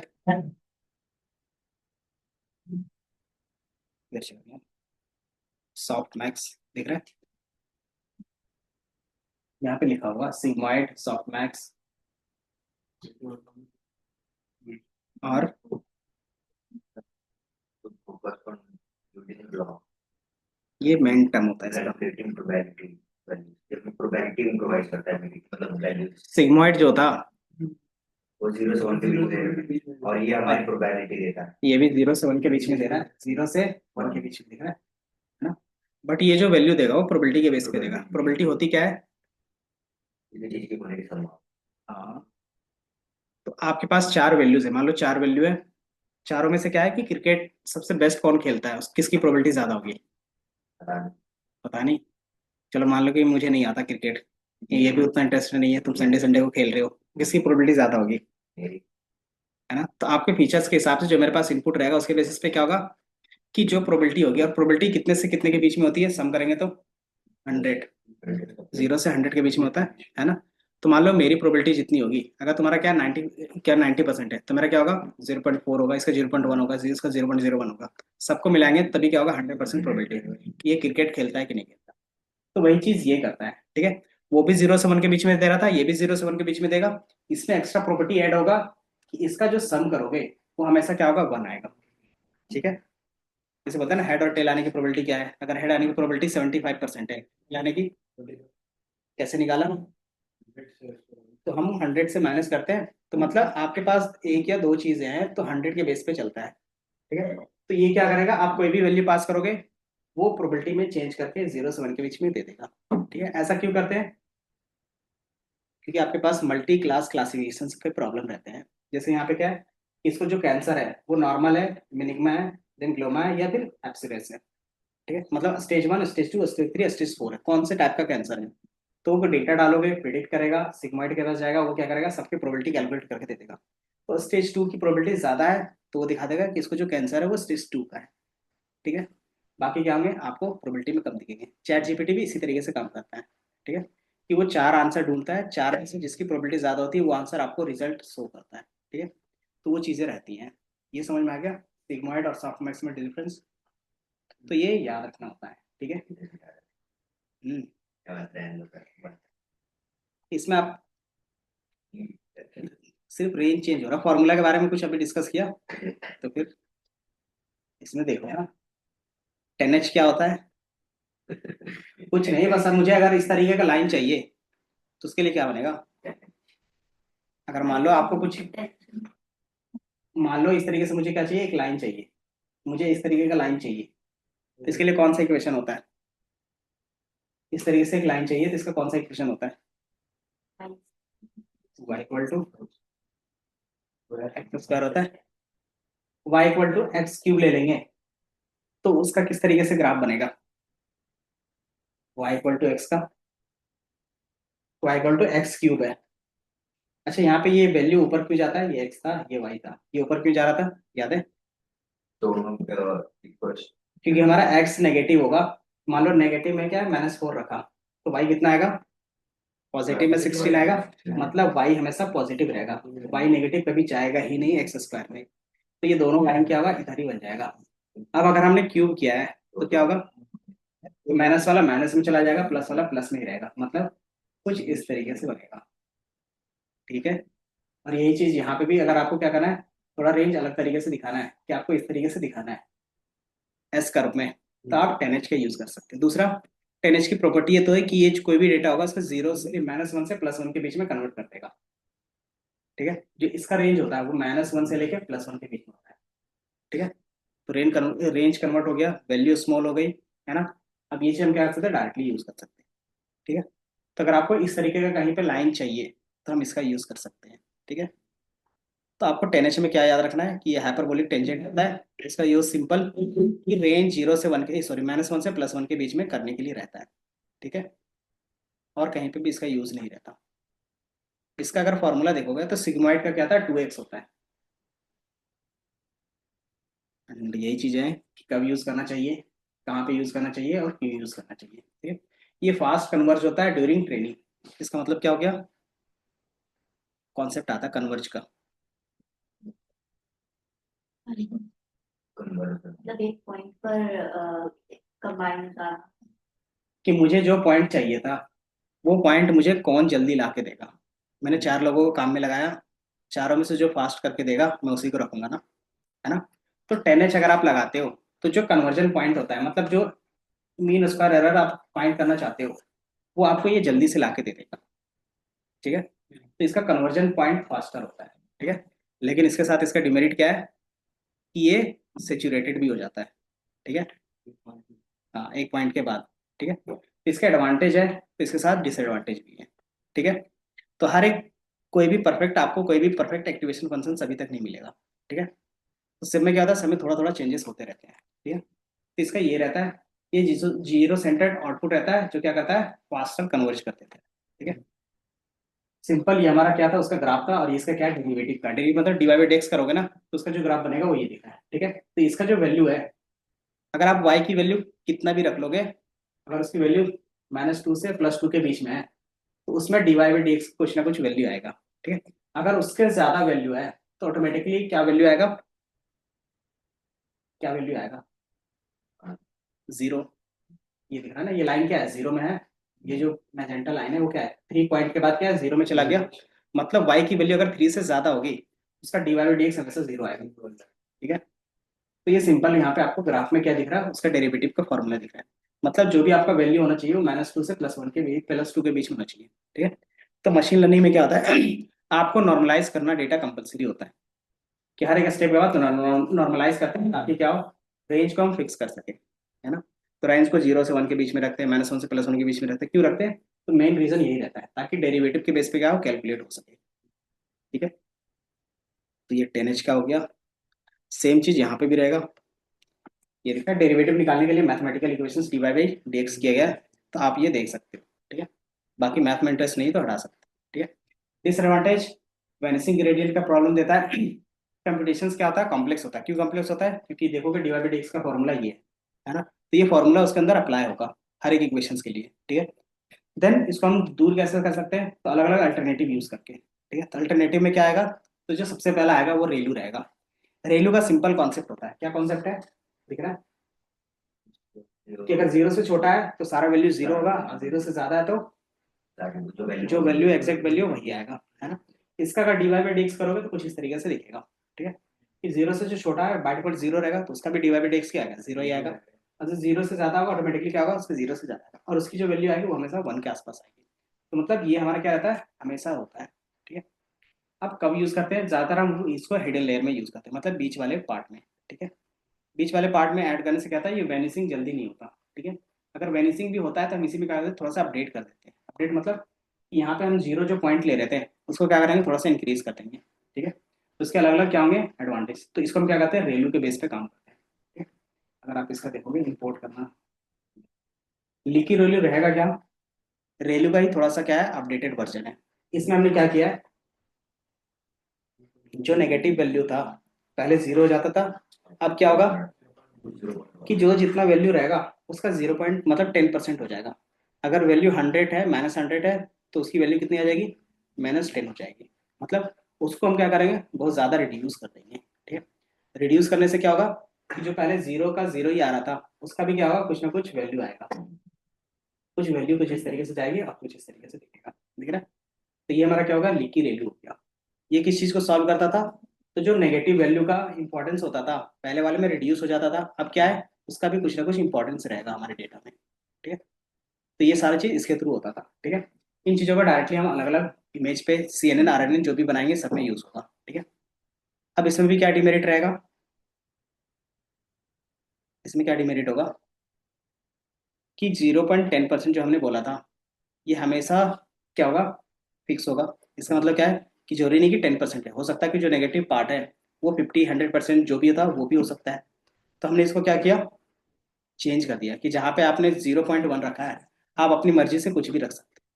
ठीक है, तो क्या बोलते हैं उसको, उसको बोलते हैं पैरामीट्रिक वैल्यू। ठीक है, तो जहाँ पे 0.1 रख रहे थे आप क्या रख सकते हैं, ए मतलब आप अपने हिसाब से डिसाइड कर लो नेगेटिव पार्ट को कितना इंपॉर्टेंस देना है। ठीक है, तो ये हम बार बार चेंज कर सकते हैं। ठीक है, तो यही हमारा क्या हो गया, लीकी रेल हो गया। ठीक है, तो ये क्या होगा, हम अपने हिसाब से चेंज कर पा रहे हैं। ठीक है, जितना वैल्यू होगा ये क्या होगा, इसके बेसिस पे ऊपर नीचे होगा। ठीक है, तो ये लीकी रेलू का क्या रहा, सॉरी पैरामीट्रिक रेलू। ठीक है, इसका ज्यादातर यूज हमारे पास क्या रहेगा कि आप एडेप्टिव लर्निंग के लिए यूज करते हो। ठीक है, जहाँ पे रेलू हमारा अच्छे से काम नहीं करता था वहां पे हम क्या करते हैं, इसका यूज करते हैं।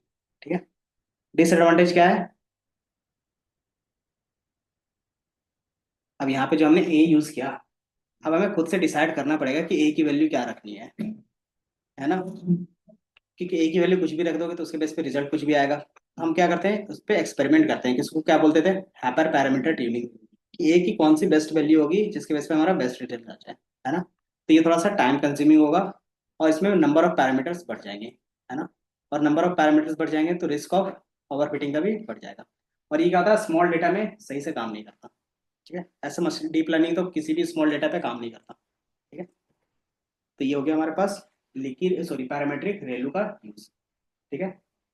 बाकी सबको कंबाइन करके एक ही में दिखाया है ताकि क्या आपको ग्राफ में सारी चीजें दिखें, ठीक है। अब कैसे चूज करते हैं कौन सा राइट एक्टिवेशन फंक्शन होगा, तो डिपेंड करता है बिजनेस प्रॉब्लम पे, शुरू में ही बताया था। पहला अगर बाइनरी क्लासिफिकेशन यूज करना है तो लास्ट के लेयर में कौन सा यूज करेंगे, लास्ट लेयर का मतलब क्या होता है, ये आउटपुट का लेयर होगा, ठीक है। उसमें हम क्या करेंगे वो रहेगा, ठीक है। अगर बाइनरी क्लासिफिकेशन है तो यहाँ पे लास्ट में क्या यूज करेंगे, यहाँ पे जो हमने रेलू यूज किया है वो बेसिकली कौन से लेयर के लिए है, तो ये यहाँ से यहाँ जो लेयर बन रहे हैं ना, ये यहाँ से यहाँ तक का, ये सबके लिए इसमें क्या यूज हो रहा है, रेलू का यूज हो रहा है, ठीक है। लास्ट लेयर में क्या यूज हो रहा है, तो बाय डिफॉल्ट अगर ये क्लासिफिकेशन है तो सिग्माइंड यूज करता है, अगर ये क्या रहेगा रिग्रेशन रहेगा तो बाय डिफॉल्ट लीनियर यूज करेगा, ठीक है। तो ये रहेगा, तो यही चीज यहाँ पे भी लिखा हुआ है, ठीक है। अगर आप बाइनरी के लिए यूज कर रहे हो तो क्या कर सकते हो आप सिग्मॉइड, अगर मल्टी क्लास क्लासिफिकेशन कर रहे हो तो प्रोबेबिलिटी में चेंज करना पड़ता था, तो उसके लिए सॉफ्टमैक्स, ठीक है। अगर आप क्या करना चाहते हो इफ अनश्योर तो क्या यूज कर सकते हैं, कहाँ पे हिडन लेयर में, ठीक है। तो मोस्ट कॉमन होता है ये हमारा गुड चॉइस रहता है, ठीक है। ये हमारा हो गया बस। तो ये पहुंचना मुझे बल्लभ बल्ला पकड़ना है तो क्या हुआ, बल्लभगढ़ डेढ़ घंटे का रास्ता है, उसके बाद जमा कोई नहीं, तो बस ये है ना शॉर्ट फॉर्म, इसको थोड़ा सा देख लो ताकि घर पे जाके पढ़ोगे तो पता चलेगा, है ना। तो जो हमारे पास पहला था सिग्मॉइड, कब आया था 1999 में आया था, उसका फॉर्मूला वहां पे दिख रहा होगा, यूज केस लॉजिस्टिक और बाइनरी के लिए यूज करते हैं, ठीक है। इसमें क्या है, इसका एडवांटेज और डिसएडवांटेज यहाँ पे दिख जाएगा, ठीक है। डिसएडवांटेज क्या दिख रहा है इसका, एडवांटेज में दिख रहा है आपको ये 0 से 1 के बीच में होता है, डिफरेंशिएबल होता है, ये एडवांटेज हो गया। डेरिवेटिव्स बिटवीन -3 से +3 के बीच पे क्या होता है आपका सही से काम करेगा, अगर उससे कम और ज्यादा वैल्यू है तो वहां पे वेनिसिंग प्रॉब्लम आ जाएगी। और ये क्या एक्सपोनेंशियली कंप्यूटेशंस होता है, इसका फॉर्मूला अगर देखोगे तो e⁻⁻x होता है, तो जो पावर के बेस पे बार बार कैलकुलेशंस करोगे तो टाइम कंज्यूमिंग होगा, है ना? तो इसलिए टाइम लेता है। तीसरा सेचुरेट क्विकली, सेचुरेट हो क्या होगा कि आपका 3-4 डेरिवेटिव के बाद क्या होगा सेचुरेट हो जाएगा, ठीक है। तो ये हो गया सिग्मॉइड का। सेकंड हमारे पास क्या है कि 1990 के और 2000 के बीच में हमारा 10H आया था, इसी को 10H आया, इसका इक्वेशंस दिख रहा होगा, इसका डेरिवेटिव दिख रहा होगा, ठीक है। ये यूज होता जाता है हिडन लेयर में, ठीक है। इसका क्या है एडवांटेज और डिसएडवांटेज यहाँ पे दिखता है। इसी तरीके से फिर क्या हो गया 2000 तक अच्छे से काम किया, फिर हमने इसी को क्या किया रिसर्च के बेस पे हमारे पास सॉफ्टवेयर आया, तो सॉफ्टवेयर में ये यूज कर रहे हैं, ठीक है। उसके बाद 2000 के बाद 2010 में क्या आया रिकी लेगू आया, ठीक है। देन इसमें क्या होगा कि हमारा रिजल्ट अच्छा खासा इंप्रूव हो गया, फिर हम लोग इसको यूज कर पा रहे हैं, ठीक है। अब इसी में क्या है अलग अलग वेरिएंट आ रहे हैं। आगे तो 4 साल में छोड़ने आ जाएगा। ये कौन बनाता है, अभी ये सारा चीज आप पढ़ रहे हो तो आपको इजी लग रहा होगा, क्यों, क्योंकि जब फर्स्ट टाइम बनता है ना तो हार्ड रहता है, ठीक है। लाइन इक्वेशंस को बनाने में कितने साल लगे थे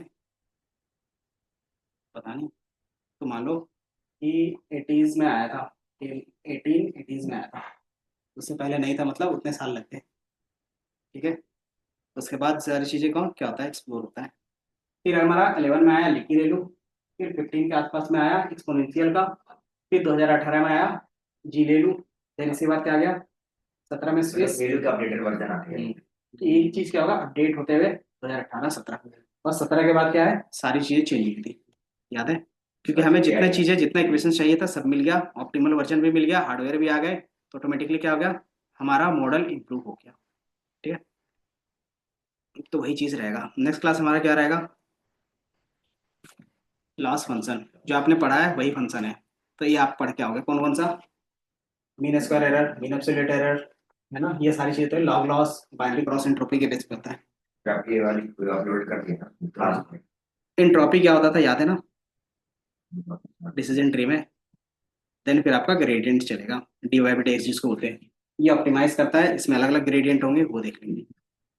बताओ जल्दी से बताओ एंट्रोपी क्या था, मिक्सचर वगैरह।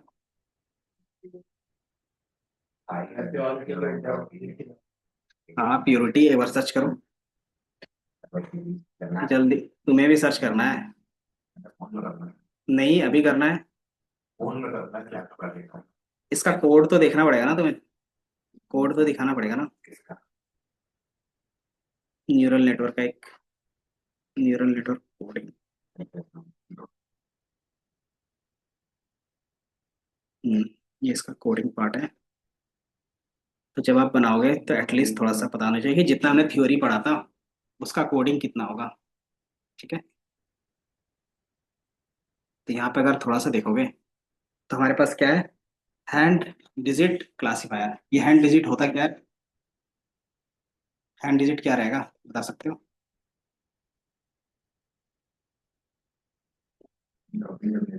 randomness or uncertainty system. The more unstable things are the bigger. ठीक है, यहाँ पे ये चीज क्या दिख रही है बता सकते हो? हम्म,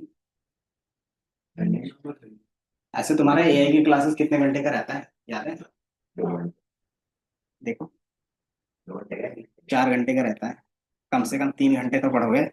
3 घंटे नहीं तो कम से कम 2.5 घंटे तो एक अगले सेंटर में आएगा तुम्हारे के लिए क्या करोगे? अगले सेंटर नहीं 4 घंटे नहीं लेंगे, देखो मिनिमम 2 से 2.5 घंटे का क्लास चलेगा। ठीक है, तो तुम आए हो 12 बजे और कितने बज रहे, 1.5 घंटे। कोई नहीं तो इसका तो देख लो। हाँ, कोई नहीं 10 मिनट देख लो, उसका चले जाना, 10 मिनट ज्यादा नहीं लगेगा। अब इसमें क्या है बता सकते हो? Numbers level. तो इसमें एक बिजनेस प्रॉब्लम है सबसे पहला, कि आप क्या करते थे, मान लो चेकबुक क्या कर रहे हो, फिल कर रहे हो, उसमें नंबर्स लिखते थे, है ना? अब वो नंबर क्या करेगा, मशीन प्रेडिक्ट करेगा ताकि क्या हो, उसमें बेस पे सारी चीज ऑटो अपडेट हो सके, है ना? तो वो चीज जैसे हमने 5 लिखा तो मशीन समझ जाना चाहिए कि हमने 5 लिखा। तो कैसे समझेगा, क्योंकि 5 लिखने का तरीका क्या होता है, अलग अलग होता है। किसी ने 5 इस तरीके से लिख दिया, किसी ने इस तरीके से लिखा, है ना? किसी ने क्या किया, इस तरीके से लिखा है ना? तो ये 5 ही है, लेकिन सबका क्या अलग अलग तरीका है। तो मशीन को क्या समझ में आएगा, मशीन तो मशीन है, उसको एक ही चीज बताओगे तो कंडीशन के बेस पे एक ही समझेगा। अब इसमें क्या करते हैं हम, कंडीशन की जगह पे पैटर्न बताते हैं। पैटर्न कैसे होगा कि सबसे पहला स्टार्टिंग में ये हो सकता है कि इस तरीके से हो सकता है, ये इस तरीके से हो सकता है, किस तरीके से, इस तरीके से हो सकता है ना? इसमें क्या हो गया, लाइन के बेस पे चल रहा है, 1 2 3 4 5। अगर आप 5 आपको डिसाइड करना है तो इस तरीके से 5 लाइन होगा, इसी कॉम्बिनेशन में होगा तो वो 5 कहलाएगा। तो अगर आप इसमें देखोगे तो इस तरीके से एक लाइन, इस तरीके से लाइन, यहाँ पे भी लाइन, यहाँ पे भी लाइन, यहाँ पे, है ना? बट यहाँ पे जो है इसमें क्या है कि ये ज्यादा थोड़ा सा कर्व है, तो आपस में कनेक्टेड करंट क्या करते हैं, बीच बीच में रेलू का यूज करते हैं। तो ये सारे डेटा अगर आपस में कंबाइन करोगे लास्ट में तो कुछ इस तरीके से बनेगा कर्व का, है ना? तो इस तरीके से हो सकता है। और भी चीजें, मान लो कि 8 है, 8 भी क्या होता है, इस तरीके से जाता है, लेकिन 8 का क्या होता है, उसके अलावा कुछ और भी होते हैं इस तरीके से, और भी फीचर्स होते हैं, है ना? तो वो सिर्फ क्या समझ जाएगा कि इस तरीके से कोई भी पैटर्न है तो ऑटोमेटिकली वो 5 है ना? तो वो फीचर के बेस पे समझ में आता है। इसको जितना आप डिवाइड करते हैं उतना क्या आता है, वो फीचर समझ में आता है ना? तो यही डेटा सेट हम क्या कर रहे हैं, यूज करेंगे ट्रेनिंग के लिए। क्या होता है कि आपके पास ये इमेज होगा, अब इसका लेबल क्या है वो भी रहेगा। जैसे ये इमेज है, इस इमेज को क्या है तो इसमें 5 है, ये इमेज क्या है तो ये इमेज है, और इसका क्या लेबल है तो 3 है। इस तरीके से आपके पास गिवन डेटा है, और उसी चीज को हम लोग क्या बोलते हैं, एमनिस्ट डेटा सेट। ठीक है, एमनिस्ट का फुल फॉर्म क्या होगा, सर्च करो। एमनिस्ट फैशन डेटा सेट होता है और एमनिस्ट नंबर डेटा सेट होता है। ठीक है, बता सकते हो? एमनिस्ट रिसर्च टीम थी जिन्होंने पहली बार मशीन लर्निंग का यूज किया था।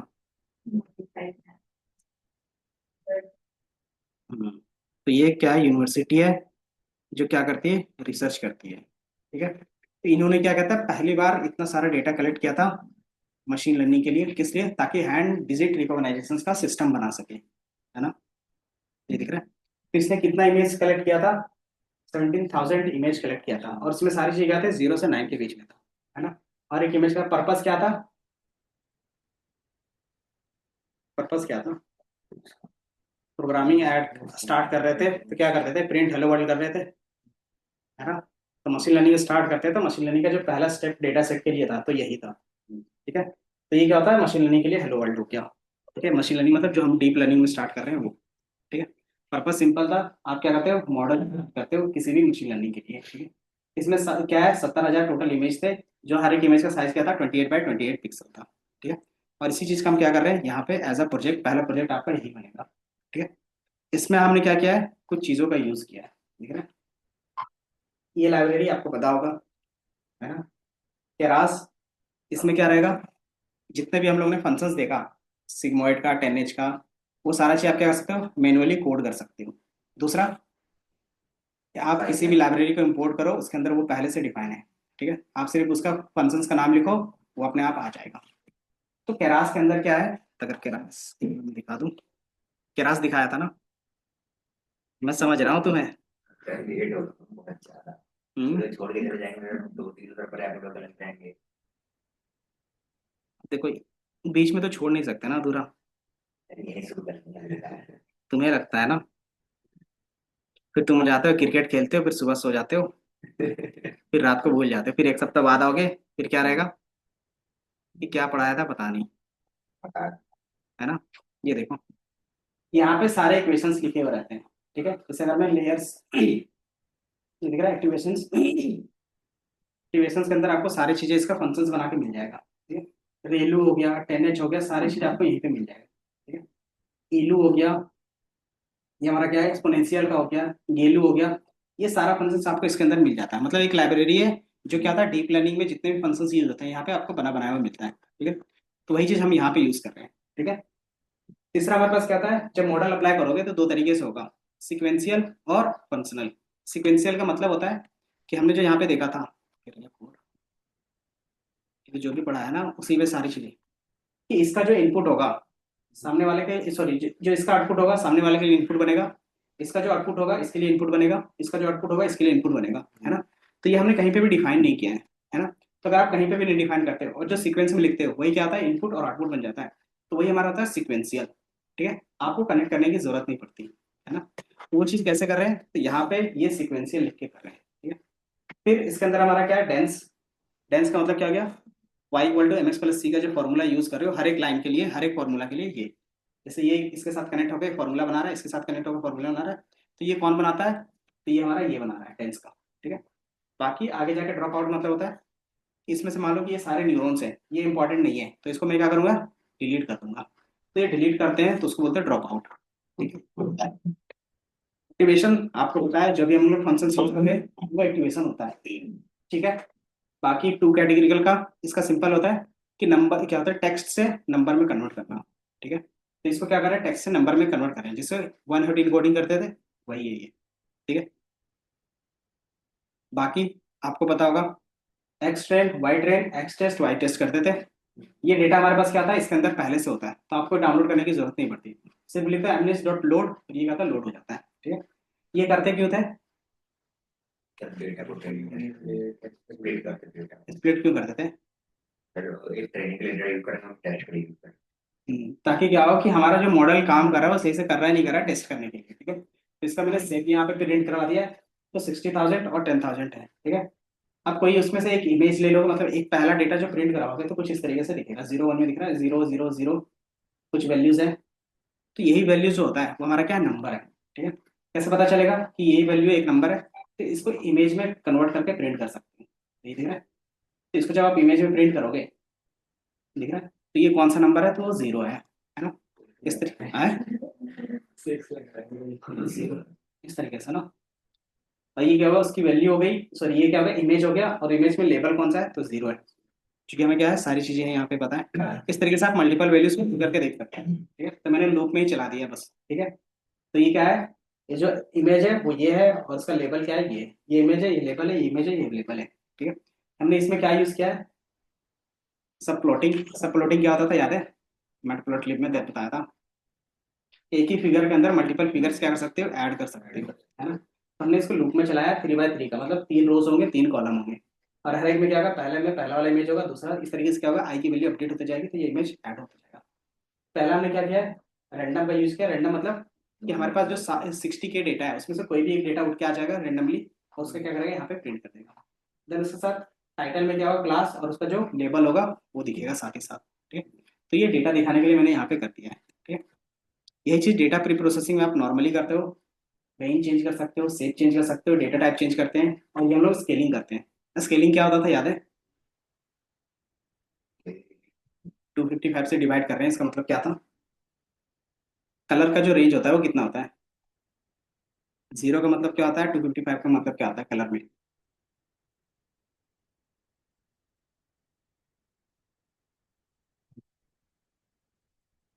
0 का मतलब, और 255 का मतलब वाइट। ठीक है, और चूंकि हमारा जो इमेज था वो ग्रे था, देखा है, ब्लैक एंड व्हाइट था, तो जो भी वैल्यू होगा 0 से 255 के बीच में होगा, है ना। तो मैंने उसको क्या किया है, 0 से 1 के जो उसका मैक्स नंबर होता है, कोई भी आपके पास कॉलम है उसके मैक्स नंबर से डिवाइड कर दोगे तो उसका जो रेंज होगा ऑटोमेटिकली 0 से 1 के बीच में चेंज हो जाएगा। ठीक है, तो हम लोगों ने वहीं पे किया है ये। ठीक है, देन फिर हमने क्या किया, हमारे पास नंबर ऑफ क्लासेस कितने डिवाइड करनी है, 10। लास्ट में हमें कितना वैल्यू चाहिए, 10। क्यों, 0 1 2 3 4 5 उसी में से प्रिंट करना है कि मैंने डेटा दिया ये, अब प्रिंट करके बताओ ये क्या है, तो ये बताएगा या तो 1 है 2 है 3 है। इस तरीके से कितने लेवल बनेंगे, तो कैटेगरिकल में मैंने चेंज कर दिया। कैटेगरिकल का मतलब होता है सिंपल, ये क्या करेगा, वन हॉट इनकोडिंग में चेंज कर देगा। ठीक है, अगर मैं दिखाता हूँ कुछ इस तरीके से। ठीक है, अगर ये 5 है तो 5 की जगह पे 1 होगा, बाकी सब जगह पे क्या होगा, 0 होगा। तो ये कुछ इस तरीके से आप कह सकते हैं टू कैटेगरिकल का यूज कर सकते हो, वन हॉट इनकोडिंग का भी यूज कर सकते हैं, नो प्रॉब्लम। ठीक है, अब यहाँ पे जो हमारा होता है ये, तो यही चीज हम लोग ने अभी देखा था, कहाँ पे, ये वाला, है ना। अब ये क्या था, विजुअल्स फॉर्मेट था। इसी का अगर कोड देखोगे तो ये कुछ इस तरीके से, पहला हमने बोला सबको आपस में अटैच करना है, तो सिक्वेंशियल ले लिया, मॉडल इक्वल टू सिक्वेंशियल। अब सिक्वेंशियल में आपको सिर्फ क्या करना होता है, डॉट ऐड करना पड़ता है, कि पहला जो हमारे पास होगा ऐड करेंगे, डॉट ऐड, ऐड क्या करेंगे, टेंस। टेंस का मतलब क्या होता है, ये आपस में कनेक्ट हो जाएंगे। कनेक्ट होने के बाद मैंने यहाँ पे लिखा है 512, इसका मीनिंग क्या होगा, जैसे मान लो ये हमारा क्या है, इनपुट है। ठीक है, और पहला हमारे पास हिडन लेयर है, इसमें हम इस तरीके से 2 3 ऐड कर रहे थे, है ना। ये जो हम ऐड कर रहे हैं वो कितना ऐड कर रहे हैं, 512 ऐड कर रहे हैं। ठीक है, इसमें न्यूरॉन्स कितने हैं, तो 512 न्यूरॉन्स ऐड कर रहे हैं। ठीक है, अब इसमें जो ये इनपुट आ रहा है उसका साइज क्या है, इसका साइज कैसे पता चल रहा था, हाँ लेकिन इमेज हमारा कितना था, 28 बाई 28 का था, याद है, ऊपर में 28 बाई 28 लिखा हुआ था। मतलब एक इमेज में क्या है, 28 रोज है और 28 कॉलम्स है। अब इसको हमें क्या करना है, फ्लैटन। फ्लैटन क्यों, ये सिंपली एक ही कॉलम में चेंज करके तो आगे पास कर देते हैं। एक सिंगल कॉलम में 1D में चेंज करने के लिए हम क्या करते हैं, फ्लैटन करते हैं ना। फ्लैटन का फॉर्मूला होता था या तो रीसेप का, याद है, रीसेप करते थे 1D में चेंज होता था, 1D से 3D, 3D से 1D, ये चेंज करते थे। तो ये चीज हमने क्या किया है, डायरेक्टली चेंज कर लेते हैं। ठीक, तो इसको जब 28 बाई 28 मल्टीप्लाई करोगे तो कितना आएगा, तो 784 आएगा, वही चीज हमने इनपुट में डाल दिया है। ठीक है, हो गया हो गया। ठीक है, मॉडल में फिर हमने क्या ऐड किया है, एक एक्टिवेशन फंक्शंस रेल्यू, दिख रहा है, मॉडल डॉट ऐड फंक्शंस। ठीक है, फिर हमने क्या किया, ड्रॉप आउट, अगर मुझे कुछ चीजें डिलीट करनी है तो ड्रॉप आउट कितना परसेंट, तो 0.2%, मतलब 20% उसमें से न्यूरॉन्स क्या होंगे, डिलीट हो जाएंगे। ठीक है, ये मेरा क्या हो गया, पहला लेयर कंप्लीट हो गया। पहला लेयर मतलब ये वाला, ये जो एक है ना, ये कंप्लीट हो गया। अब इसी तरीके से कि जितना चाहो उतना ऐड कर सकते हैं। तो हमने क्या किया, दूसरा लेयर भी आप ऐड कर सकते हो, तो सेम चीजें रिपीट हो रही है, कि चीजें चेंज नहीं होगा। आप इसमें क्या कर सकते हो, सिर्फ नंबर चेंज कर सकते हो, है ना। बाकी ऐड करने का तरीका यही रहेगा शुरू से लास्ट तक। ठीक है, ये दूसरा लेयर ऐड हो गया, एंड देन फिर फाइनल लेयर ऐड करते हैं। फाइनल लेयर में क्या करते हैं, फाइनल मतलब आउटपुट। आउटपुट में हमें कितना चाहिए था, 10 नंबर चाहिए थे। 10 नंबर रिटर्न होगा, 10 की प्रोबेबिलिटी रिटर्न होगी, उसमें से जिसकी प्रोबेबिलिटी ज्यादा होगी वही हमारे क्या होगा, फाइनल रिजल्ट होगा। तो मैंने बोला फाइनल में क्या होना चाहिए, 10 आपके पास न्यूरॉन्स होना चाहिए। लास्ट में क्या लगाया, सॉफ्टमैक्स। सॉफ्टमैक्स क्या करता है, अभी तो बताया, मतलब वो प्रोबेबिलिटी। तो जो 10 नंबर में कन्वर्ट करेगा उसको प्रोबेबिलिटी में चेंज करके आपको नंबर रिटर्न करेगा, और जिसका मैक्स होगा वही हमारा क्या होगा, रिजल्ट होगा, है ना। अब इसको क्या करते हैं, सबको आपस में ऐड करते हो, तो इस सबको एक ही जगह पे लिख दिया है ताकि क्या आपको सारी चीजें एक जगह पे दिखे। समरी, समरी क्या करता है, आपको दिखाता है कि आपने क्या क्या उसके अंदर ऐड किया है, ये दिख रहा है, ये सारी चीजें ऐड है। उसके बेस पे पैरामीटर है, ये सारी चीज डिटेल से देखेंगे। तो जो आपने ऐड किया था वही चीज लिखा हुआ है, 512 ऐड किया था, तो सबके बेस में यहाँ पे पैरामीटर दिख रहे हैं। पैरामीटर होंगे क्या, उसके जो डब्लू था, डब्ल्यू। है ना। तो इसके अंदर कितने डब्लू और कितने सी थे, कैसे पता चलता था, मान लो आपने एक न्यूरॉन ऐड किया है और आपका इनपुट कितना है, 2 है, तो इसके बेस पे कितने डब्लू ऐड होंगे, तो x1 x2, तो मतलब वेट 1 वेट 2 और एक सी की वैल्यू, तो 3 वेट्स होते हैं। एक इक्वेशन में मान लो कि 2 इनपुट है, तो इसके बेस पे मेरे पास कितने इनपुट है, 784 है, इनपुट का साइज यही था। और इस तरीके से कितने हमारे पास न्यूरॉन्स बनाए थे हमने, 512, है ना। अब इन दोनों को मल्टीप्लाई करोगे तो कितना आएगा, तो ये जो नंबर दिया है 4 लाख वो आएगा। अब इसमें क्या प्लस कर दोगे 512, 512 की प्लस कर रहे हैं सी सी की वैल्यू, क्योंकि हर एक इक्वेशन का अलग अलग सी होगा, तो जितना सी होगा ये हो गया, तो यही हमारा क्या हो गया पैरामीटर हो गया। और इसी चीज को हम बोलते हैं पैटर्न, ठीक है। जैसे बोलते हैं ना चैट जीपीटी में कितने पैरामीटर्स है, 1 ट्रिलियन 7 मतलब 1.8 1.3 इस तक ट्रिलियंस में थे, है ना। तो ये जो डब्ल्यू और सी की वैल्यू होती है वो होता है आपका वहाँ पे पैरामीटर, ठीक है। और ये पैरामीटर जितना ज्यादा होगा उसकी क्या होगा स्टोरेज उतना ज्यादा होगा। तो मान लो ये हमारे पास इतना है, उसके बेस पे हमारा जो टोटल पैरामीटर्स हो गए कितना हो गया 669,706, और ये हमारा मॉडल का साइज हो गया, कितना साइज है ये 2.5 MB ले रहा है। हमने जो मॉडल बनाया अपना चैट जीपीटी पहला जो है कितने साइज का बनाया, 2.5 और इसमें क्या सिर्फ स्टोर रहेगा पैटर्न, पैटर्न मतलब जो डब्ल्यू की वैल्यू है सिर्फ वही स्टोर रहता है और कुछ नहीं, ठीक है। तो एक्चुअल डेटा कभी भी नहीं आता उसमें, क्या था उससे जो पैटर्न आ रहा है वो आ गया। अब इसको हम सेव करके क्या करते हैं फिर यूज करना स्टार्ट, ठीक है। तो सबसे पहले क्या करते हो model dot predict sorry fit, fit करने के लिए हम क्या कर रहे हैं उसके साथ एक्स्ट्रा चीजें ऐड कर रहे हैं।